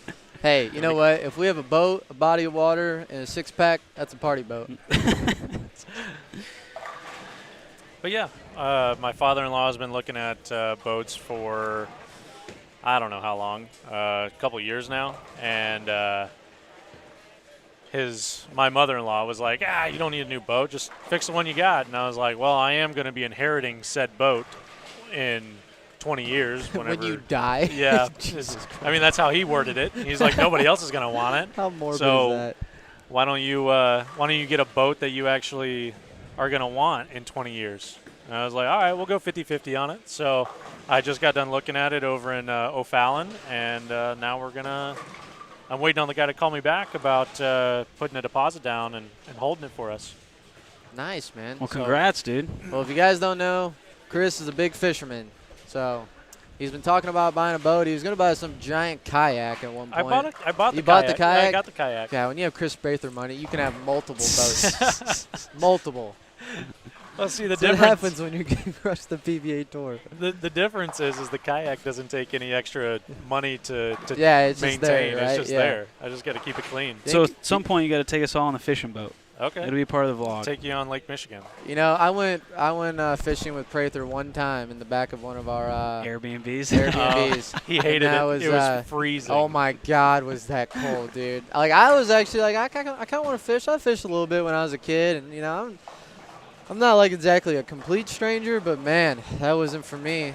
Yeah, as soon as your hands got a little wet, you were like, I'm out. I'm so glad I didn't catch anything. All right, we got to go through the scores, boys. Okay, we got a Game 7 update. Shannon O'Keefe is your leader at plus 86. Julia Bond gained some ground to get to plus 83. She is second. Jen Higgins is 63 over, 20 back of second and third. Sydney Brummett, fourth place. Brandy Brinkett, fifth place. Taylor Bailey, sixth place at plus 11. Verity Crawley, plus 4 in seventh. Diana Zayalova in eighth at plus 3. That is all your plus players. Ninth place, Haley Richard at minus 35, so a bit of a gap there. We have officially created a gap in between the 8th and 9th place. And then Carrie Smith rounds out your top 10 at minus 42. So as we're kind of going down to the wire, it has become a game of maybe 15 to 20 people down to a game of maybe 10 people to try and make the top 5 of the last 3. I mean, anything can happen. Some people can shoot some numbers, but as of right now, we're kind of looking at those top 10. So, yeah, What are we doing? I mean, we have to create content for all your viewers. How many people we got in here? 800. 800. Wow, I'm talking to 800 people right now. Famous. It's crazy. I know. We were at 1,300, and then they heard Prather was coming, so we lost a few. You know? Yeah, I We just- figured. I saw you guys were also at like 1,500-ish last night. We Yeah, were watching. yeah. Yeah, man, it was good. You guys got to around that number, and I was like, yeah, I'm done. I'm out. I know. I'm Go to actually bed. I'm going to share it again on one of our other platforms. Try to get some more people in here. We need to get to 1,000. Cool 1,000 makes us feel legit, you know. Does. But the stream's been super solid. The people in the chat talking. So anyone, if you have any questions for the man, Mr. 100K himself, Chris Prather, is in the house. Throw him in the chat. Let's get to talking. It's been a long time. We don't get to see this guy very often. Yeah, so I just noticed. So for you guys that don't know, we're doing a doubles tournament tomorrow here. That the last time I bowled a doubles tournament, I actually bowled Kyle and Nick in the title match with Biondo, and we crushed them. and basically made them quit. So I heard. Yeah, they were, in like the sixth frame, they're like, we're done. We don't want any more. But we got trophies for that event, and I said that every single tournament that I go to from now on, I was going to bring that trophy, and I forgot. Well, of course you did. Of course you did. How do you do that? I'll give you a little backstory of that. Me and Nick crushed them in qualifying. Wasn't even a question. There we go. Absolutely crushed them. We're the 1 seeds, and we played a little game. And we played a little game where the other team got to pick the other team's bowling balls to throw in the championship match. And needless to say, they chose wisely, and Nick and I did not. Well, yeah. So that was pretty fun to do. We were just having a good time. I would never suggest that, doing that. But we're all friends, and we were going against each other. And so we picked each other's bowling balls, and it was fun. They gave me the sanded Redemption solid, and this thing was I struggled, man. I couldn't hook it. I couldn't throw it straight. I was struggling, man. I will say that you still shot 200, which I was very impressed with because going in, I was like, oh, he's got a $150 in the bag. Like, there's no chance he shoots any more than a $150. I know, man. That was fun. I really enjoyed that. We'll have to do a little rematch. Well, no, it's you and Brad this time, so Brad's less fun. What's that? We'll do a rematch? Yeah. Oh, you would lose, though. I don't care. He's got me and not Nick. Yeah, you, not Nick. I've been known to foul in important situations. Me too. It's okay. Yeah. I think we all have. I'm more worried, if I leave a 6-pin, we're in trouble. But if you leave a 4-pin, then we're good. Yeah. I mean, I was basically a 6-pin away from a U.S. Open title match, so, I mean. Yeah, the U.S. Open that you bowled like crowbarred him. Best I've ever seen anyone bowl, really, and you lost by 500. Yeah. Yeah. Once we got on that same pattern for the next 4 days, it was hard to keep up. Buttriff threw a shot one game where he struck first ball in the 10th that tournament, and then he switches balls. He's shooting 260. Strikes first ball in the 10th, switches to another purple hammer, and Stu Williams goes, "No, Jacob, you're supposed to switch after the second one." And Jacob goes, "Yeah, but my finger's swollen and I can't get my fingers in that one." And then he went to another purple hammer and then never missed a beat. Just kept striking. It's like, who switches balls because their fingers don't fit in it anymore? And then still continues to strike. Jacob Buttrick. He's the only guy. That's who does that. Unbelievable, man. He's so talented. And even then, you only have 10 bowling balls. So how do you go and find the correct purple hammer? How do you have enough purple hammers to be like, this one has big enough fingers, I can jam them in there again? Of those 10, he probably had 8 purple hammers.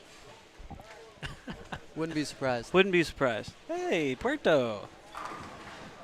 Okay, let's do a little, what we got going on. Right in front of us, Shannon O'Keefe is having a so-so game. I'm not exactly sure where Julia Bond is. She's currently down there on the high end. Actually, let me go run some scores, boys. You guys have fun together. All right, cool. I'm going to sit up here. Kyle, make sure you kind of run everything. I got you, fam. We can talk about how Brad's going to be the next tournament director of the future. Yeah, we're thinking that. Yeah. That's kind of the conspiracy that Chris and I are putting together over here. We're just having a conversation now. Brad's kind of slowly putting all the pieces together, kind of the fundamental grounding.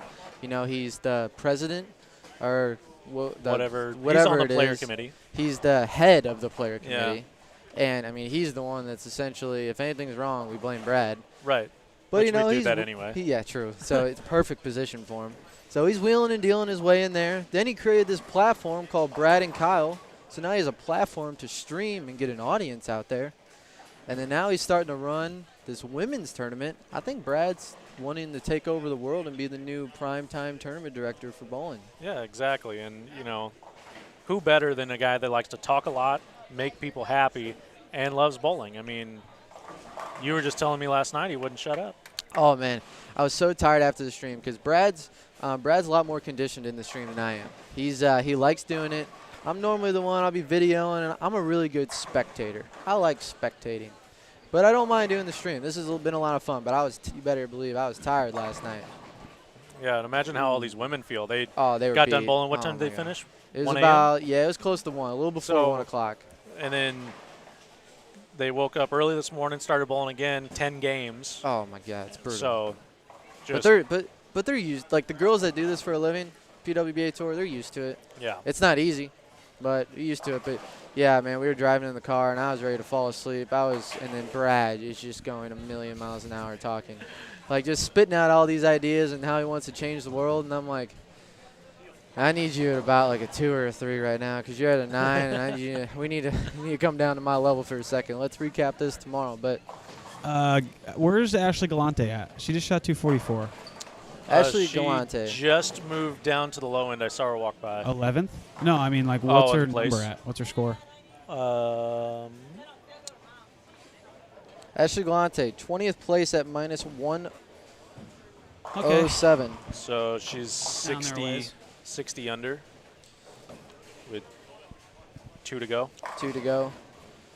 It doesn't really look like the scoring pace is going to pick up. That's kind of the thing about these 5-game blocks is that, you know, where typically they would break down. There's a little bit of a, you know, transition type period. period. Like you don't get to see the full transition in these short 5-game blocks. You got to get the fresh. You got to see a little transition the last couple games, but you don't really get that nice groove that the lanes can provide. So.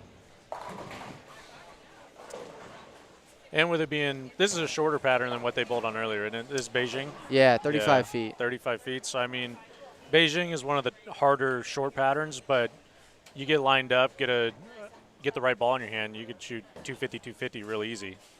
So, well, I say real easy, but. Yeah, real easy. Sorry. Chris, I'm going to steal this laptop from you real quick. I'm literally just sitting here, so. Yeah, you're good, man. You're doing exactly what we want you to do. Exactly. I'm growing your viewership. Chris is just the face. He's the talent. He just shows up, does what he does, and we put in all the work. Yeah. Making this guy who he is. I've been trying to tell you it needs to be Brad, Chris, and Kyle, and that way, you know, I get a little monetary value off of it. You guys continue to grow, and everyone wins. Yeah, huh? everybody wins. You guys make more money. I make more money. Man, you know, you might not be wrong on that. I'm not gonna lie. You may have a point. Are we gonna do some videos today, tomorrow, this weekend? Should we vlog tomorrow? I don't know. It's your channel. It is, but I feel like we have a few of the house members there. Me, you, Nick. Is that it? Brad? 4? All right, so I think Julia Bond had 220, 224. Looks like Shannon O'Keefe is not going to have that, so Julia Bond's going to take the lead. Shannon had 194. Okay. So Julia Bond is going to be your leader. Second place is Shannon O'Keefe. Who's third? Jen Higgins right now? No, Brandy Bronca. Brandy Bronca, and then Jen Higgins, and then who's fifth right now? Julia was. Oh, Julia was. Where am I off? Who am I missing? No, what game is this? This was game 1. Where'd you? Oh, it's on the other side. Game 2's over here. He's screwing with us. Yeah, Julia was second. Yeah, Julia trying to was update second. the scores for our viewers over here. If you'd like to also look. Third was Jen Higgins, yes. Fourth was Sydney Brummett. Sydney, okay. Yeah. I didn't get a chance to see what she shot. She was on the same pair with Julia. Well, then it either was a 140 or a 180. 180. She did not have 140. She had 140 in like Okay. the 8th frame or something. And 9th 6 frame. was Taylor Bailey? Yes. Yeah. Taylor was 11 over. I think she's on the low end. I'm going to go see what she put together. Who was 7th? Verity. Okay. I did not happen to see what she shot. I don't think it was much. She was bowling with Puhalski, which she should be going to 15 and 16 right now. Brandy just had 186. Ooh. So, yeah, I think Verity was right around that number as well.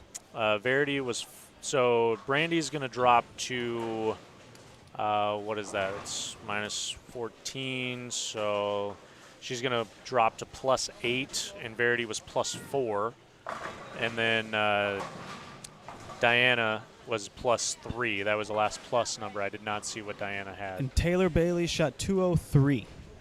So it looks like it's going to be pretty bunched up there for Thank you.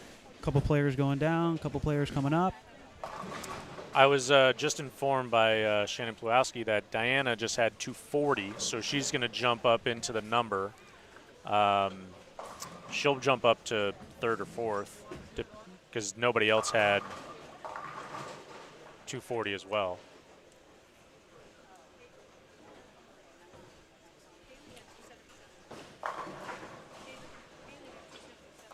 Oh. Where was Haley she at? Richard had 277. That's what we were being informed of. Did you just say that? So she's going to get the 50 over. Wow. Or 40 Oh, over. so she's going to be close in the show, or? She's going to be in the show. In the show right now. Yeah, so she's... Because Branka's going to back up. Taylor's not going to get there.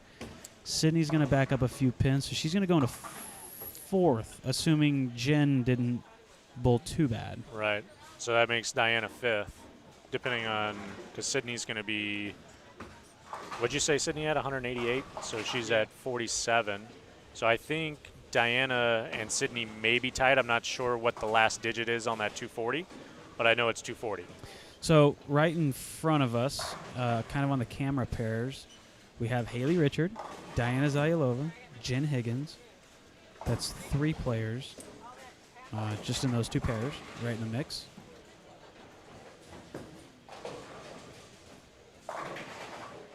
Just to the right of them over on 15 and 16, it's going to be hard to see because there's not a camera, but Verity and Puhalski are on that pair too. So, but I think Verity just had 160, which... Yeah, it's going to take her to about 30-something under. And starting off with 2-8-10 here, not a great start. Taylor Bailey started off with a double this game. Yeah, So Taylor Bailey in 8th. I keep don't know an what eye she on shot her. last game, but she still got life. She had 203. 203, okay, grinding. So that puts her at like 13 or 14 over. So she'll be like 30 out. She's on a good pair, 5 and 6. Kind of lucky she didn't hit 7 and 8. Yeah, 7 and 8 is a brutal pair here. The topography, you're kind of going uphill on lane 8 and downhill on lane 7. So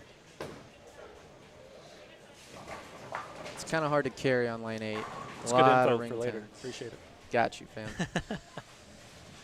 Did I say? Yeah, they play the same, Chris. Don't you worry. Yeah. I'll be sure to let you know that whenever I'm bowling on it and shooting 120. I hope you try to play the right lane a little tighter and you just go right through the face. Big Runaway four, Brooklyn. just Greek church. Actually, 4 through the middle. That would be nice. Kyle's And like, you're yeah, gonna be as long as you don't strike, I don't care. Kyle, when you said uphill and downhill for 7 and 8, which lane is tighter, the uphill or the downhill? Lane 8. Don't lie to people So now. the uphill. So you lied to Prather. Interesting. Did I lie or was I being deceptive? Both. I like it.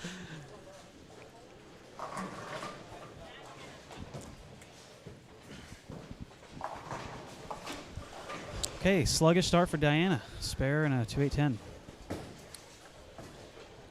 That's the hardest part about moving pair to pair is it totally depends on who you're following and if you're, creating a little bit of angle on shorter patterns like this and people haven't broken them down like anything close to what you just bowled on, then you could get lost really quick. Yeah, it's hard to make that transition from. You have to have a completely different mindset on this pattern than earlier. It's not easy. Chad, I just want to say thank you. We're up to 800 viewers now. Really appreciate all the support, all the comments. You guys have been awesome. You're making this very enjoyable for us. Remember, share with your friends, share with your family. We have the step ladder coming up. Let's try to get as many people in here as possible because these ladies deserve it. You got some of the best women bowlers in the world, and we need to give them the proper audience that they deserve. So thank you guys for all your support. Really appreciate it, and keep it up. Let's go through the chat. You got a what's up KP from Eddie Birdman. What up? I was reading this. Dave Jimenez here said Brad and Kyle are the face. All right, that's fine. They're, whatever. Chris is the engine moneymaker. I make everything run. I like that. Yeah. All right. Yeah. And then Packy is the comic relief. I would agree with all of that. There's a little bit of truth to that, I think you're giving Prather a little bit too much credit there, but he is quite the content maker. I mean, when we're all struggling week to week, we know if there's 100 grand on the line, Prather's going to be up there bowling for it. So if we all crap the bed, we know we got Prather, so we're good to go. I also like the fact that there's enough of us in the house that it's almost guaranteed that there's going to be extra bowling for somebody. Oh yeah, I mean there's someone's constant, going to do it. Yeah, constant content for the channel and stuff. Yeah, so we were talking about there earlier. We kind of have a really good group of guys that we hang around with, and lucky that they're not only good people, but they're really good bowlers. So, most of the time we have 2, 3, 4 guys that are in the cut. And then if we would have kept bowling the World Series, that would have been amazing because everyone was making cuts there. We wouldn't have had any content because nobody could have filmed. True, you're right. We would have had to hire somebody.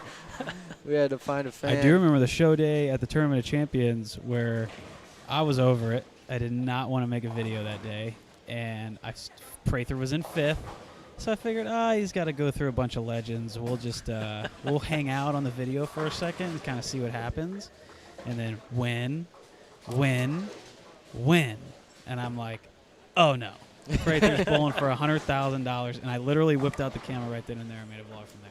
I will say there was a really cool moment kind of like after the show was kind of done and everything. And you, Packy, who else? Was Mitch? No, Mitch wasn't there. Was it Nick? Who else was there? There were like 3 or 4 of us that were all there, that y'all were all there watching. Andrew Anderson, and all y'all just like ran down and kind of like picked me up after it was all said and done. Yeah. And they never show that.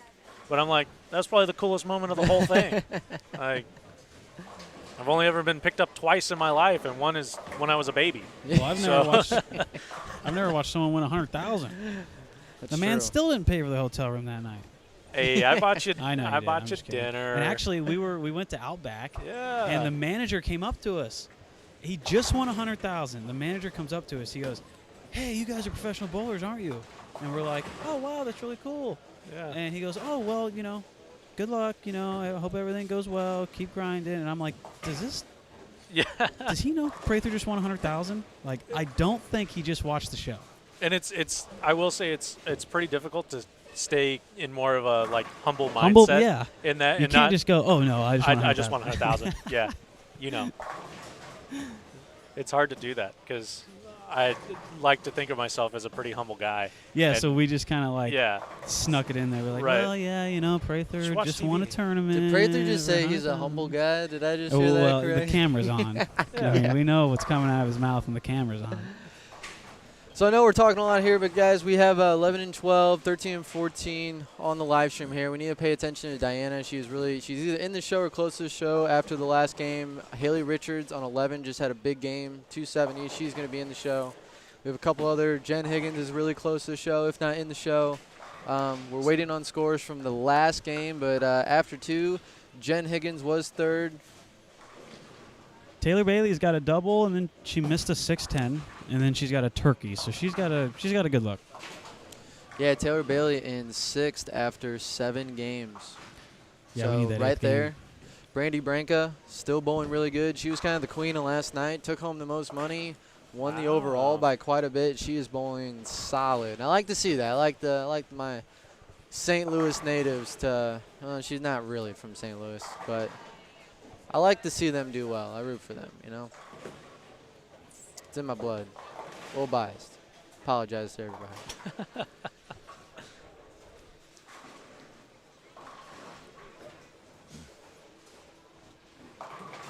Ooh, Jen Higgins with the little 4-7-10 crumbler. That's the hit. That's the hit. They did. Yeah, that is the hit. When you get the any kind of trip four working, you know it's a good day.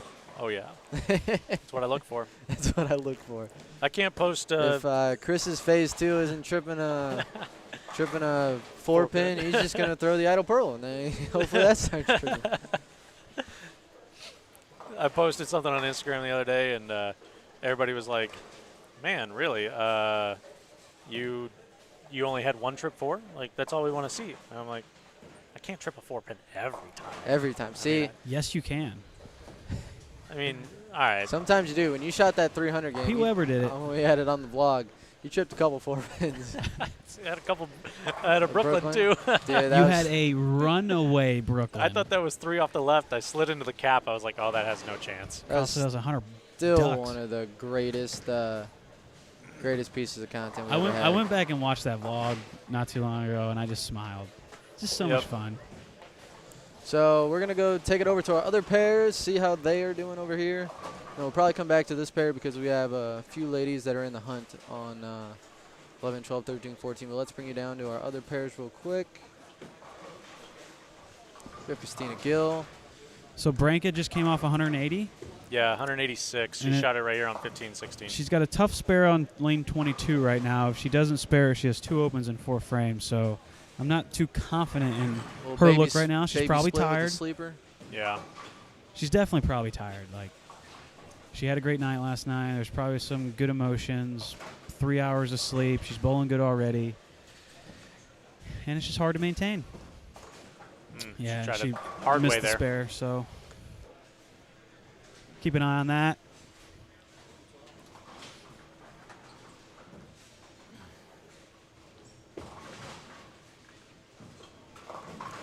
Diana 210 again over here on 14. Got 62 in the fourth here. Yeah, not exactly the start you want going down the stretch. But it's kind of weird. I mean, it's kind of what the two patterns have been. If you play the right part of the lane and you hit a good pair, you can score. But if not, the patterns have been pretty difficult for the most part for these ladies. Yeah, it also, the scoring pace isn't too incredibly high. So, 190 here isn't really death. We got scores coming to you. Okay, what you got for me? Already? Oh, I think he's talking about the sheet. Hey. Oh, Okay.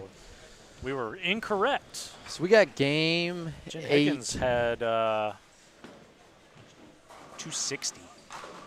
Yeah. 258. 258. So we got game 8 standings for you guys here. We're going to round out the top 10. Jen Higgins in first at 121 over. Julia Bond second, 107 over. Shannon O'Keefe third at 80 over. Diana at plus 46. Haley Richard at 42 over. Sydney Brummett at 41 over. Taylor Bailey in 7th at 14 over. Brandy Branca 8th at 8 over. Brianna Cote minus 16. And Verity Crawley to round out 10th place at minus 28. So we when we get to these longer formats, 10 games, there's a lot of, we kind of see a separation here where these girls that are bowling for a living and on the PWA tour, they're pretty, they're filling that top 10 spot pretty well. Hi, Chris Prather. Hey, Mike. I didn't see you down there, buddy. Nice to see you. Nice to see you. Just wanted to come in and say hi. I'm working on some other stuff right now. Oh, you're always busy. You're always working. So there's some standings for you guys. Ah, I'll see you soon. all right. We will be posting the standings as soon as we get them sent to us electronically, so I can update them to the Brad and Kyle Facebook page. But let us know in the chat if there's anyone right now that you want to know the standings of. Can you guys let me know where Brianna Klemmer is? Is she anywhere like minus 50 or above? She is minus 146. Okay. She's got the front 5 down here. I was just All right. Well, I mean, You never know. 300. Scores are looking low, guys. The morale is low. I think everyone's tired. You had, what, 32 girls last night? 32 women? So you got 41 today. So you got to figure most of the women that are bowling today also bowled last night. So they're, you bowled 8 games last night, bowling 10 games today. Not a lot of sleep. Probably getting pretty exhausted. And I can't imagine too many of these girls have been bowling a lot. So it's not like they're exactly in the best bowling shape, as opposed to if we ran this right after the PWBA tour or something. Right. Like that. I think scores would be reflective of that. Yeah. And you also see a little bit of the, just physical and mental exhaustion when it comes to spare shooting. Seeing a few missed makeables, easier spares. Got Diana here missing a single pin in the 6th, so she has 79 in the 6th. Yeah, and she's in 4th right now after this game. Unless she can pull something out here, throw a little 5-bagger at it, she's probably going to drop a little bit. Yeah. And then just over here to our right, Verity had she started the game with a 2-8-10, followed up with spare turkey, but the last 2 frames has been open. One of them could have been a washout or a makeable. I didn't watch, but. So I have a request in the chat right here to see how Astrid is doing. Astrid is currently 20th place at -106. So there you go.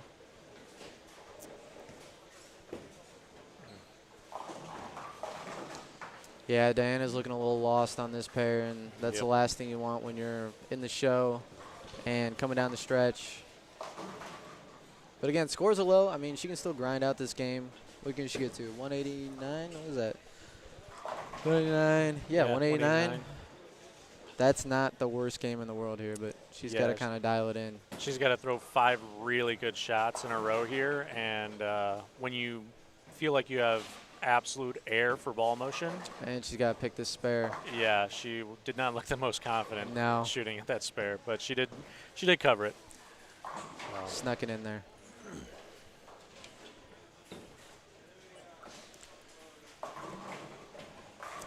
Haley Richard in 5th place after 8 games, and she is struggling in this game as well. She has 115 in the 7th, just left an 8 count. So she's going to be maxed out at 195. So at least the ladies that are around us, scores aren't looking too high.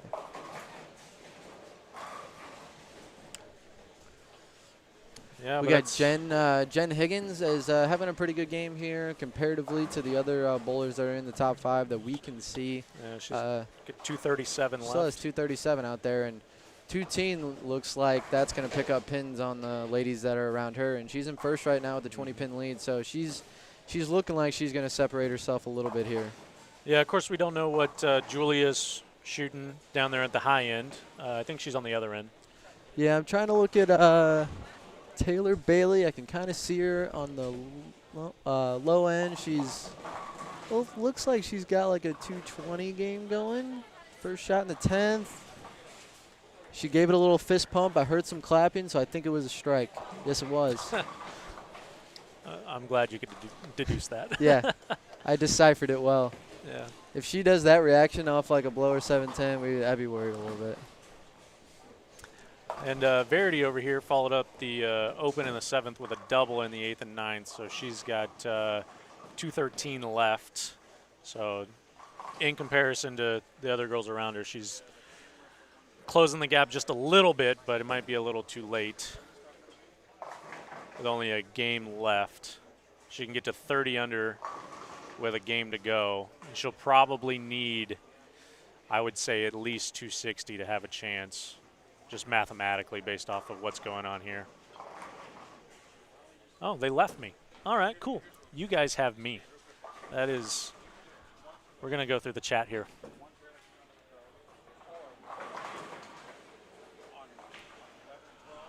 Kristen Anderson, Lauren Pate is in 21st at -127.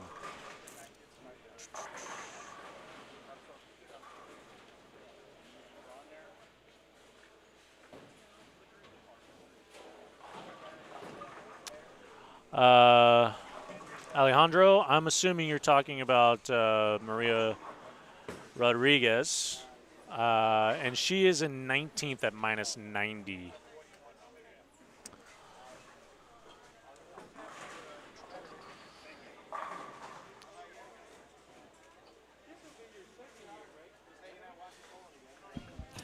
All right, I'll give you some scores, Chris. All right, cool. Taylor Bailey's going to shoot 221. All right, if she strikes on the, I guess she just has the fill ball left. Yeah. All right, And she did, so she shot 221. Okay, so she's got 35 over, which at this point is going to go around Diana for sure. Looking for Diana. Diana's right here in front. Right in front, okay. She's got, well, no, Diana can get to 189. So she'll be tied with Diana if Diana strikes out.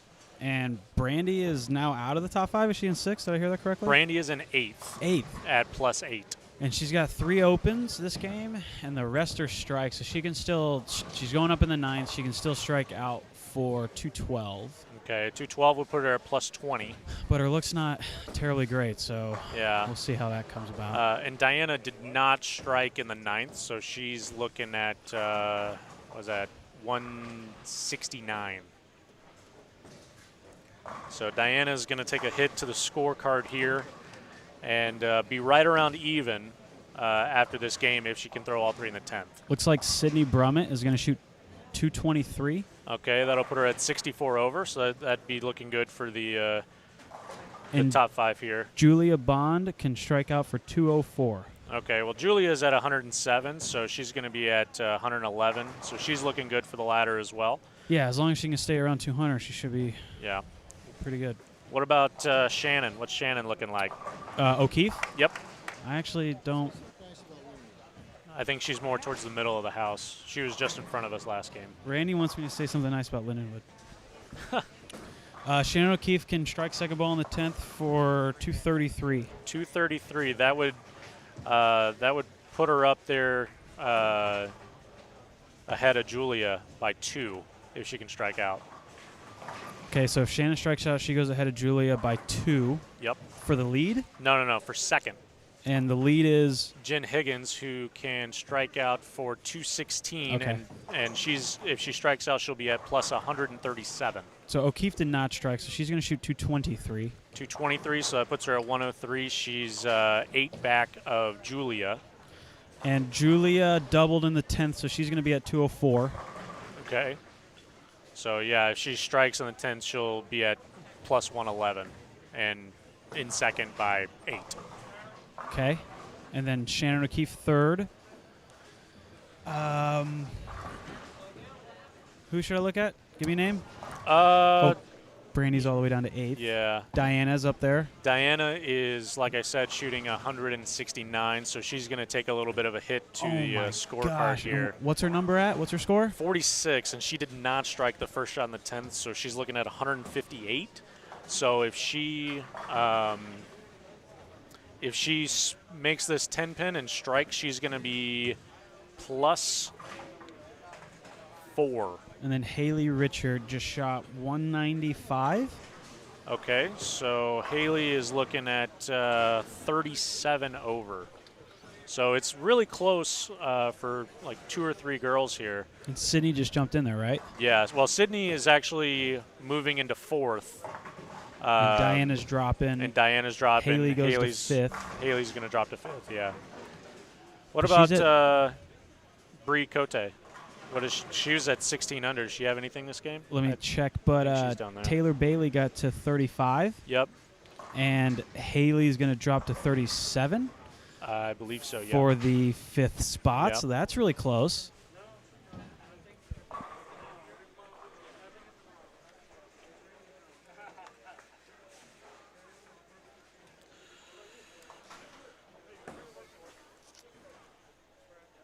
Diana did make that spare, so she's got 158 left.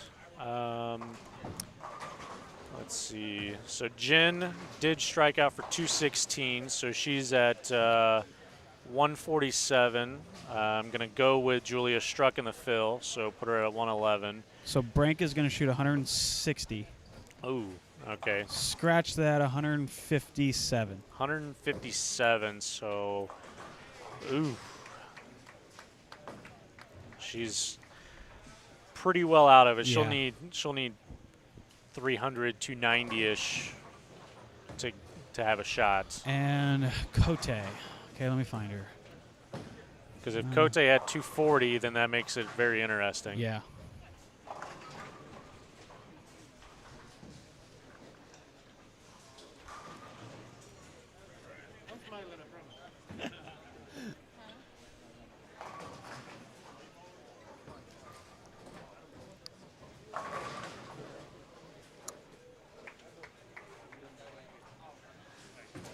Let's see, Diana ball change in the fill. Not a very convincing strike, but 158. So that gets her to 4 over. I'm looking for Brianna. Oh.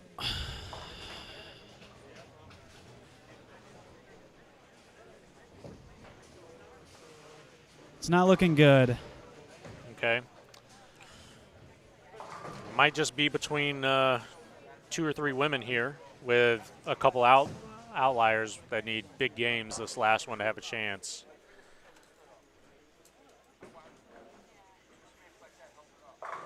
$35. You said Haley had 37. And Sydney had what? What did Sydney have? 220.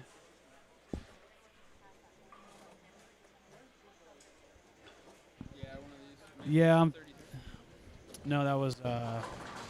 Yeah, so Brianna Max had 196. I'm not sure which letter she is, but it's either 190, 180, or 162. Okay, well, either way, she's going to need.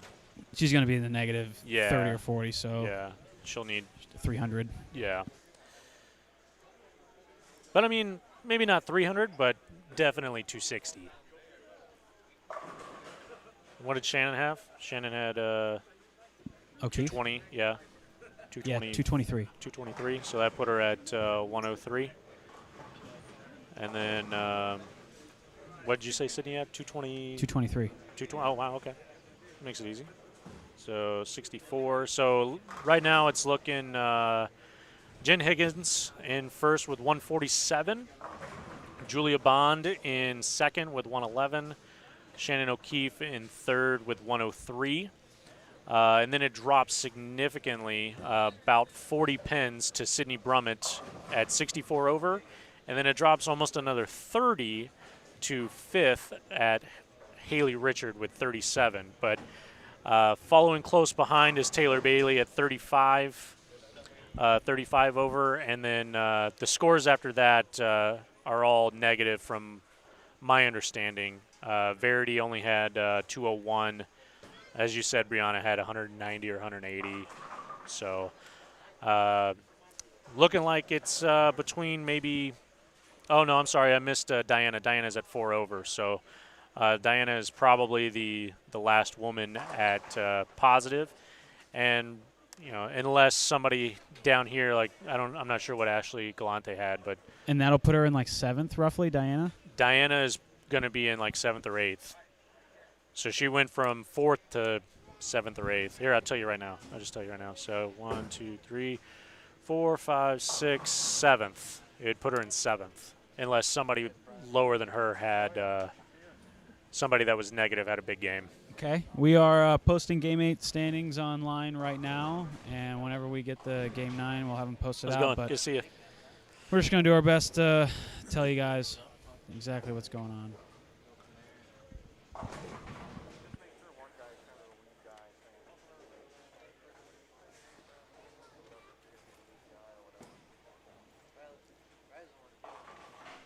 Brad's the one that talks the most, so he should be the lead guy.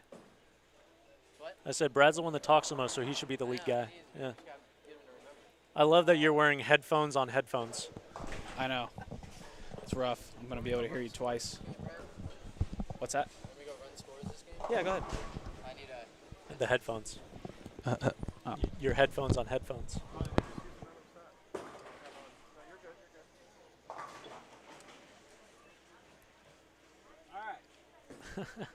All right. I'm going to get these scores real quick, post them to the on interwebs.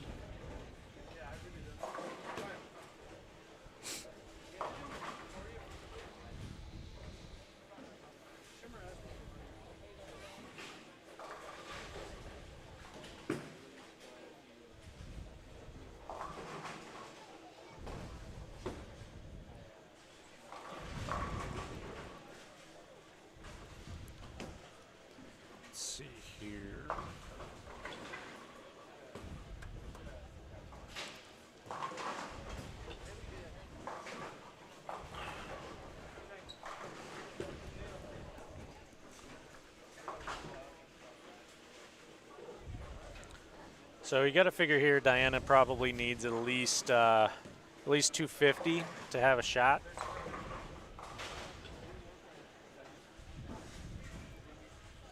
Just coming off of a 158 game. Let's see how she starts off this one. She's throwing the same ball that she threw the fill with on this last pair. And 3, 6, 9, 10. Okay, Game 8 scores are updated on the Facebook page. Posting my Twitter real quick. And then we will. No. I mean, I can, but not in the headphones.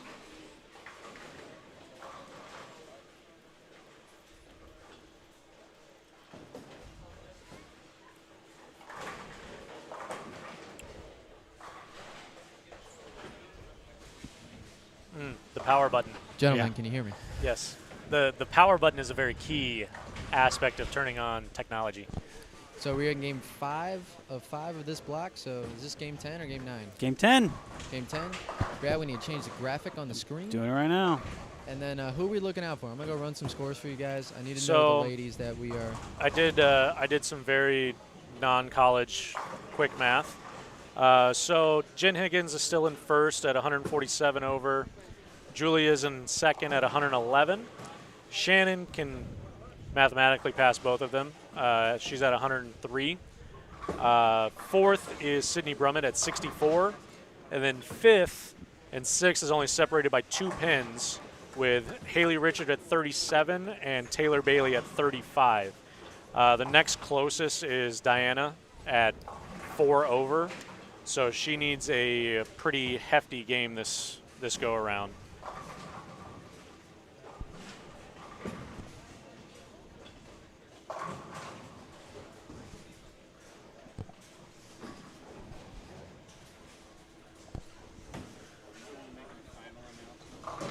Okay, so we're looking at 19 through 22 right now with the camera angle. Directly in front of us on 11 through 14 is Jordan Richard, Ashley Galante. We got Taylor Bailey, so we'll tune into her. She's in the running. And the 19 and 20 should have. I mean, it's got Diana. Just to the left of Diana is Haley Richard and Jen Higgins. Yep. So on the left side of your screen on this graphic, we will update you on kind of what's going on. Who is throwing that shot? But you will be able to see the shots going down the line. So right now, Jen Higgins has the 7 count on 17. She left the 3-6-10, and Haley Richard has the Richard's 7. The 7 pin, yeah, the 9 count. So right now, as the step ladder looks, it's looking like Jen, Julia, Shannon, Sydney, and Haley. Yes. And then Taylor Bailey's on the outside looking in. Okay, so we have a lot of them right in front of us here. Right, all of them right in front of us. Yeah. We got It's very Julia down convenient how there. that worked I'm out. gonna keep an eye on her. We'll give a little switch real quick. I mean, you can never count out Verity. You know, she's, I think, around 10 under maybe. You know, she can. She's 27 under. I just happened to write it down, yeah. But didn't she just shoot like 216? She had 201, I think. Get you in there. I think she had 201. I might have looked at the wrong score, but we will find out. But she's still minus either way. It was probably 2-0. She still Yeah. needs a monster, and she's not off to a great start. So.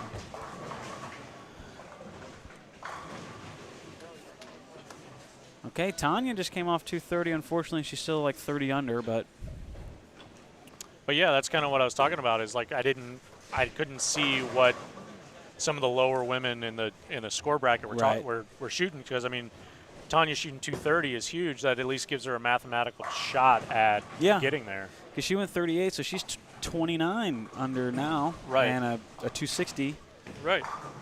And coming off a 230, you're that extra hit away from 250. So yeah, and she just left a 6 count, so that's not good. Way to black cloud. Every time. You're perfect tournament director. That's what happens when you're a tournament director.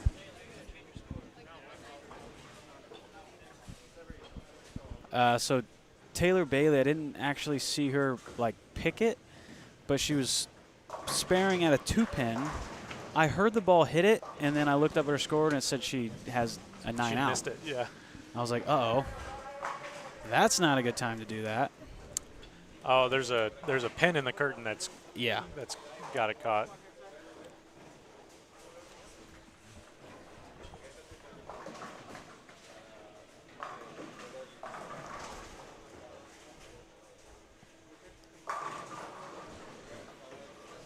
we'll get a look at Taylor Bailey here, going in the 4th frame. She's gonna. There's a lot to watch. Kyle, Is Kyle doing his job? No, are he's you talking. updating us? He's talking. He's talking. He's doing a what lot Kyle going does. on. Guys, I'm here. Promise.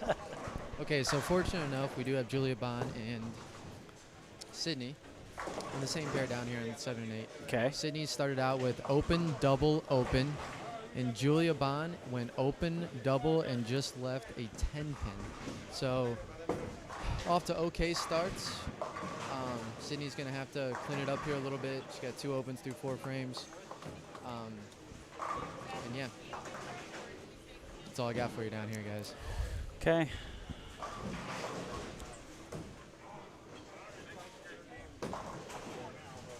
Thank you, thank you. Who do I need to go search? Well, we kind of got everyone somewhat right in front of us. We'll give a camera switch right now. I see Diana throw a shot on the left lane. To the left of her, Haley Richard is almost with a 2-4-10. So Diana is kind of falling apart. On the left side of the screen right now, Haley Richard is about to throw a shot, and she has spare open. So, and she's going Brooklyn, and she strikes. So she is not comfortable. I would imagine that 5 count was probably the PBA washout, if I had to guess based off of that runaway Brooklyn. Yeah. Or you don't. Yeah. You're like, this one's not going to the right. And Jen on on 17 there, she actually missed the 3-6-10 in the 2nd frame, and then followed up with another 3-6 combo, made that one. And kind of similar to what we saw with Haley there, where she didn't really want to trust it to the right. Jen was like, this one is getting to the right, and she almost 210'd. So women not feeling very comfortable this game. Obviously, we can't really see what's going on down there with Shannon and Sydney and Julia, but I can see the pins from Gentlemen? here for Julia, and she flagged the head pin to the right.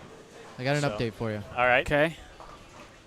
Shannon O'Keefe has the front 4 All right. starting out this game. All right. I believe she's only about 30 back from first. She is 44 back from first, if my How math much? is 44. But Jen has not struck yet this game.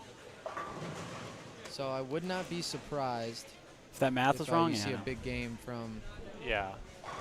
So Shannon. I also could have mixed up all 3 of these women's scores between Jen, Haley, and Verity.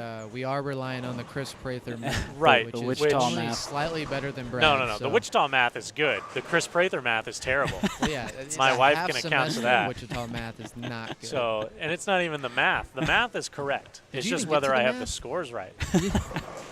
Actually, that's a good point. He did the numbers correctly. He just doesn't know if he has the right number. Yeah, I'm going off of what Brad told me / what I might have saw. Yeah, / So- not what I told Yeah. him. Gentlemen, Shannon O'Keefe now has the front 5. Okay.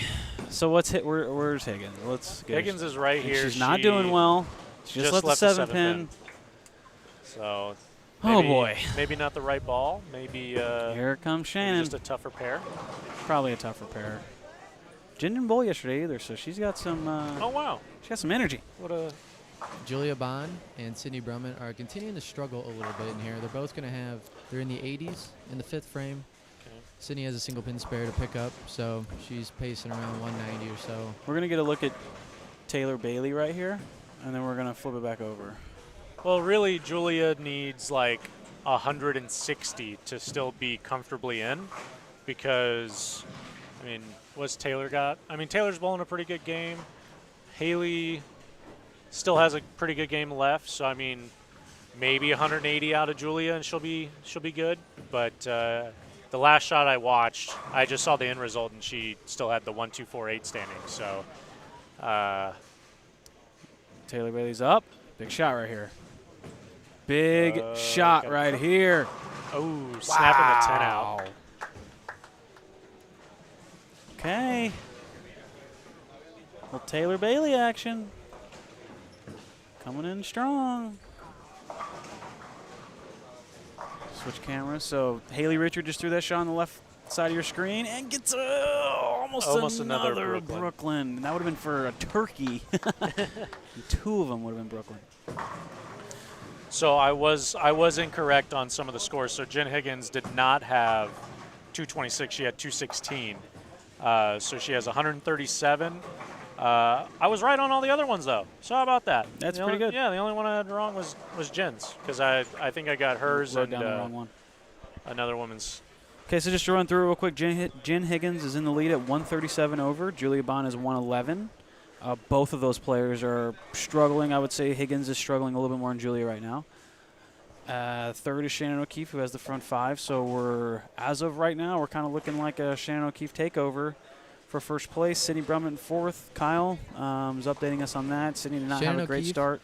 Has the front five and 9 spare. Okay. So still looking solid. Still looking solid. Haley Richard is off to a pretty poor start over here on 17 and 18, and she's in fifth place, 2 pins ahead of Taylor Bailey, who has a turkey, and she just did not strike. So we're going to take it back over. We're going to watch Taylor hopefully make the spare. Yeah, Taylor right now has a 15-pin lead on Haley. And then the only other outside shot is Diana. Yes, and Diana, last we saw, had split in like the second and third, so she did not look very confident. She basically needed them all after the 2 splits back to back. Yeah. So we'll get Taylor Bailey spare right Haley here. Richard with the ring 10 and the 7th. Still looking to try to put a couple together to think give she's herself nervous? a chance. I mean, does she even know? I mean, I don't know. She's not walking around with the type of urgency that you would typically see in a bowler that is on the borderline of the cut. So she might not know. She might not know what the score is. She might think she could think she's soft, in soft, or she's like way out of it, So Verity is 27 under. If you're looking at the screen right now on your very right side, she's got a 4-bagger. 250 for 240. 91? Gentlemen, I want to give you a little update on 7 and 8 down here with Sydney Brummett and Julia Bond. Julia just threw a very clutch double in the 6th and 7th after having 81 in the 5th. So she's keeping herself up there. I know she's in the cut by a little bit, but she just needs to shoot a big game. Which And girl? Sydney- Julia? Julia. And Sydney has 112 And in what the frame? 7th. So Oh, she's just- tripped to 4 in the 8th. First Saw a strike. little fist pump there, so she's. Yeah, she wants it. I think she has an idea where she's at right now, so she needs to throw a couple strikes in a row. Here to stay Realistically, alive. she just needs to get to 2-0, maybe 190, and she should be good. Verity with a 5-bagger there. Yeah, I mean, she can get to 14 over. Yeah. So I don't think that's going to be enough, but it'll She get her would to need something catastrophic to happen with both Taylor and Haley. And I don't think that's going to either one. I mean, Haley's got a double on the board with a couple spares. So Right. I think really it's boiling down to, 2 or 3 women here. Yeah, Haley, Taylor. I mean, And then, depending on, let's What say, Sydney Sydney does. or, Julia would have to bowl really poorly to back up to that. okay, we're going to switch the camera angle here to Taylor. Hey guys, this is Mike Flanagan here. What's up, guys? everybody? Just real quick here, Brad and Kyle, do you remember when I was putting gaffing tape down the other day behind lanes 21 and 22? Did it come up? And I said, hey guys, I've got this kind of sleeper pick, somebody who's been practicing a lot that could win this thing, named Taylor Bailey. I remember. That's what happens when you're Mike Flanagan. What a You're shot. You're in the know. You know what's going on. You're informed, and then you can make So intelligent comments like that. if Taylor can throw 2 more shots like that, she would have a pretty good chance at going around Sydney. Or they're neck and neck, depending. Kyle, do you have an update on Sydney? Is there a double on the board or Well, she just struck, so double? I I'm don't on my know way. if it's a double. He was talking again. Yeah, that's a double. So I she's was got off the watching sheet other for 202. Yep. Sydney can strike out for 202 going into the 10. She has a double. So in that the get her to 8th and 9th. 66 max. Taylor Bailey can shoot 236, would get her to 71. So Taylor Bailey can strike out and pass Sydney for the well. She's gonna have to bowl the first match anyway. So basically a battle between 4th, 5th, and 6th. One person's gonna be out, and 2 people are gonna have to bowl the beginning match. Yep. And a little update here. Jen Higgins has 122 in the 7th with a little 2-8 sleeper here for a spare shot in the 8th. Okay, so Julia Bond just left the 2-7-8. In the 9th frame, she's got 147 in the 8th with a split to Spare, pick up. she's got 190, 197. I mean, she makes the spare, throws a strike. She'll probably still be 3rd. So Sydney's up now on lane 7, working on a double. Pretty sure she's going to need this. Is that 7 going to fall? Shaker Oh my 7? It absolutely shakes and does not fall down. That is That brutal. thing did 2. So she's going to be in 180s. 181 we're looking at, Kyle. Yep, 181 with a spare, and assuming she strikes in the So that puts her at 43, 45. Julia Bond is Julia going to miss missed that the over. spare. So what does Julia have left Julia score-wise? has 180. She's 156 in the 9th, So so she has she's maxed out at 186. 186. 186 left. I mean, even at 186, that still puts her at 90 over. I mean, realistically, she's in. It's just a matter of if she can make a mark here in the 10th to stay ahead of Taylor Bailey, who Just doubled. in the 8th and 9th. So Taylor does that still mean has Sydney's out? 230. So the top 3 are pretty much solidified, right? Shannon's going to go into number 1. Jin's going to be number 2. Julia's going to be number 3. Well, no, it still depends because if hypothetically if Julia opens, she shoots 160, she goes to 70 something.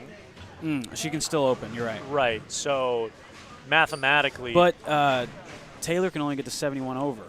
right. So Still maybe not, depending on what 160 she shoots. well, Kyle said she had 156, so she needs 5.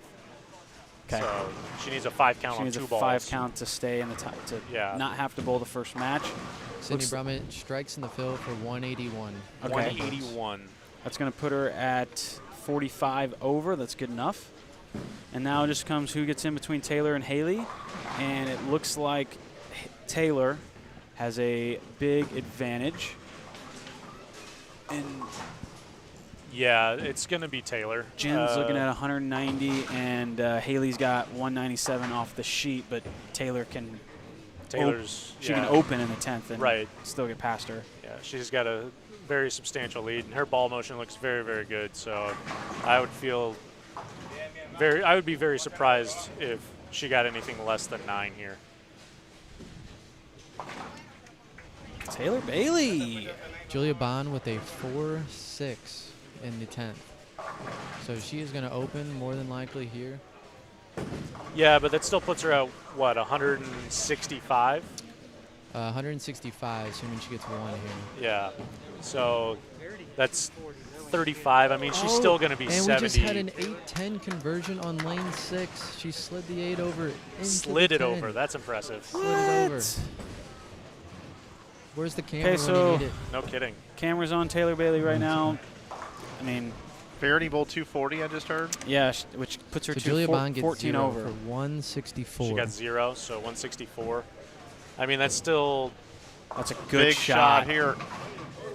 Oh! Wow. And what did Julia had 164. So she's at so minus 36, so that would be 75. yeah. So yeah. she'll still be 3rd unless, I mean, there wasn't really anybody mathematically Yeah, that could have Just got let there. you guys know, Shannon O'Keefe just threw the first one of the 10. She's in the 260s, striking here for 279. So she will solidify herself as the number 1 seed. Okay, so it's looking like this. Shannon O'Keefe, number 1. Jen Higgins, number 2. Julia Bond, number 3. Taylor Bailey, number 4. Sydney Brummett, number 5. Unless Carrie Smith just goes off the rails and shoots 260. And she looks like she's done. Yeah, she's packing her stuff. So Carrie Smith is out, Verity is out, and unless Tanya shoots 300, which I feel like she was like right in front of me. O'Keefe is going to be in She the was. 260s. She moved down here. 260s for Shannon O'Keefe. No shocker there. Okay, another fill ball for Taylor. What a day. Pretty cool. Haley Richard is going to finish with a 182. 182, so she's going to be short. I mean, granted, Taylor absolutely crushed him that game for 236. But she's going to be short by, she needed two. Great job. She needed 211 is what Haley needed. She needed 210 to stay ahead of, to get around Sydney. So she's going to be short by 30 or so.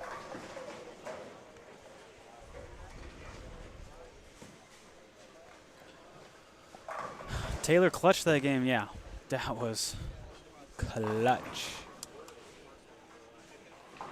Updates on score sheet for Game 9. We're working on it. We're waiting on an email. You have Game 9 in your hand. I mean, I can rattle them off to you, but, you know, they want the actual, they want to look at it. Yeah, we're trying to be professional, sending you guys an actual document instead of just doing the old phone and taking a picture of it. I was going to say, just... We could do that, but we're trying to be a little more professional, you know? Trying to step our game up. But, guys, we're almost at 1,000 viewers now. Almost there. Hopefully we can get that for the stepladder finals. And so what we're going to do is we're going to actually close this video once we are all said and done, and then we have created a new video for the stepladder. We're going to take the lane machine, run it a couple times down 9 and 10, and then we're going to oil the pairs for the stepladder, have a couple different camera angles, get a little setup going on, and we'll be ready to rock. What pair are we using for the stepladder? 11 and 12. 11 and 12. All right. Chris, you're going to call the action with us? Yep. I mean, if you want me to. Oh, we want you here, man, of course. You're the machine that runs the Brad and Kyle. We're never going to hear the end of it. Oh, That's no, all right. we are going to abuse that till the day. Till you realize you won enough $100,000 tournaments, you don't need to hang around us anymore. That's when we'll stop abusing it. I will say Biondo's going to be like, yo, man, I thought we were going to check into the hotel, get some food, and be like, hey, sorry, man. No can do. Yeah, he'll understand. Nah, I'd be like, really, man? Come on, man. I'm a big guy. I gotta eat. Yeah, that's true. Don't deprive that man of his food. So do we kind of know what the stepladder is going to look like now? Yes, we know exactly what the stepladder is going to look like. It's going to be Shannon O'Keefe in number 1, Jen Higgins in number 2, Julia Bond in number 3, Taylor Bailey number 4, and Sydney Brummett number 5. So, unless you saw some 260s down there whenever you were. Only by Shannon. Oh, okay. All right, then I think mathematically it's pretty set. So, but I actually need to go and make a phone call and, go ahead, sir. And buy my boat. So, so Prather's going to buy a boat in the intermission, about guys. To spend a lot of money. Yeah. So, all right, we'll have be fun. back. Okay.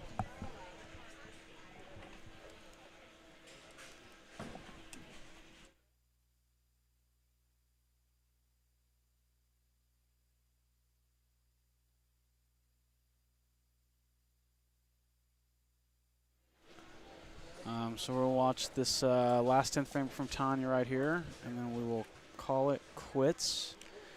Yep, Take about a half-hour break, and then we will be back live for you guys. Yep, make sure you tune in. We got quite the stepladder here. The ladies are going to be bowling on a dual pattern stepladder. Top 5. It's going to be awesome. Pretty much, God, that's a studded stepladder right there. I know. So that's going to be fun to call the action. Make sure you guys come back to the YouTube channel. About half an hour. Let's see how many viewers we can get on this thing. This should be exciting. Again, dual pattern. One lane is going to be long. One lane is going to be short. It's going to be quite the test for these women as Tanya rounds out the last shot. Great job at picking that 10-pin, Tanya. What's the score up there? It's kind of hard to see. For Tanya, I believe she had 191. Because she's right on the cash line. Hopefully she can hang on for that. But okay, that concludes it. Guys, thank you for joining in. Thanks for all the comments and concerns.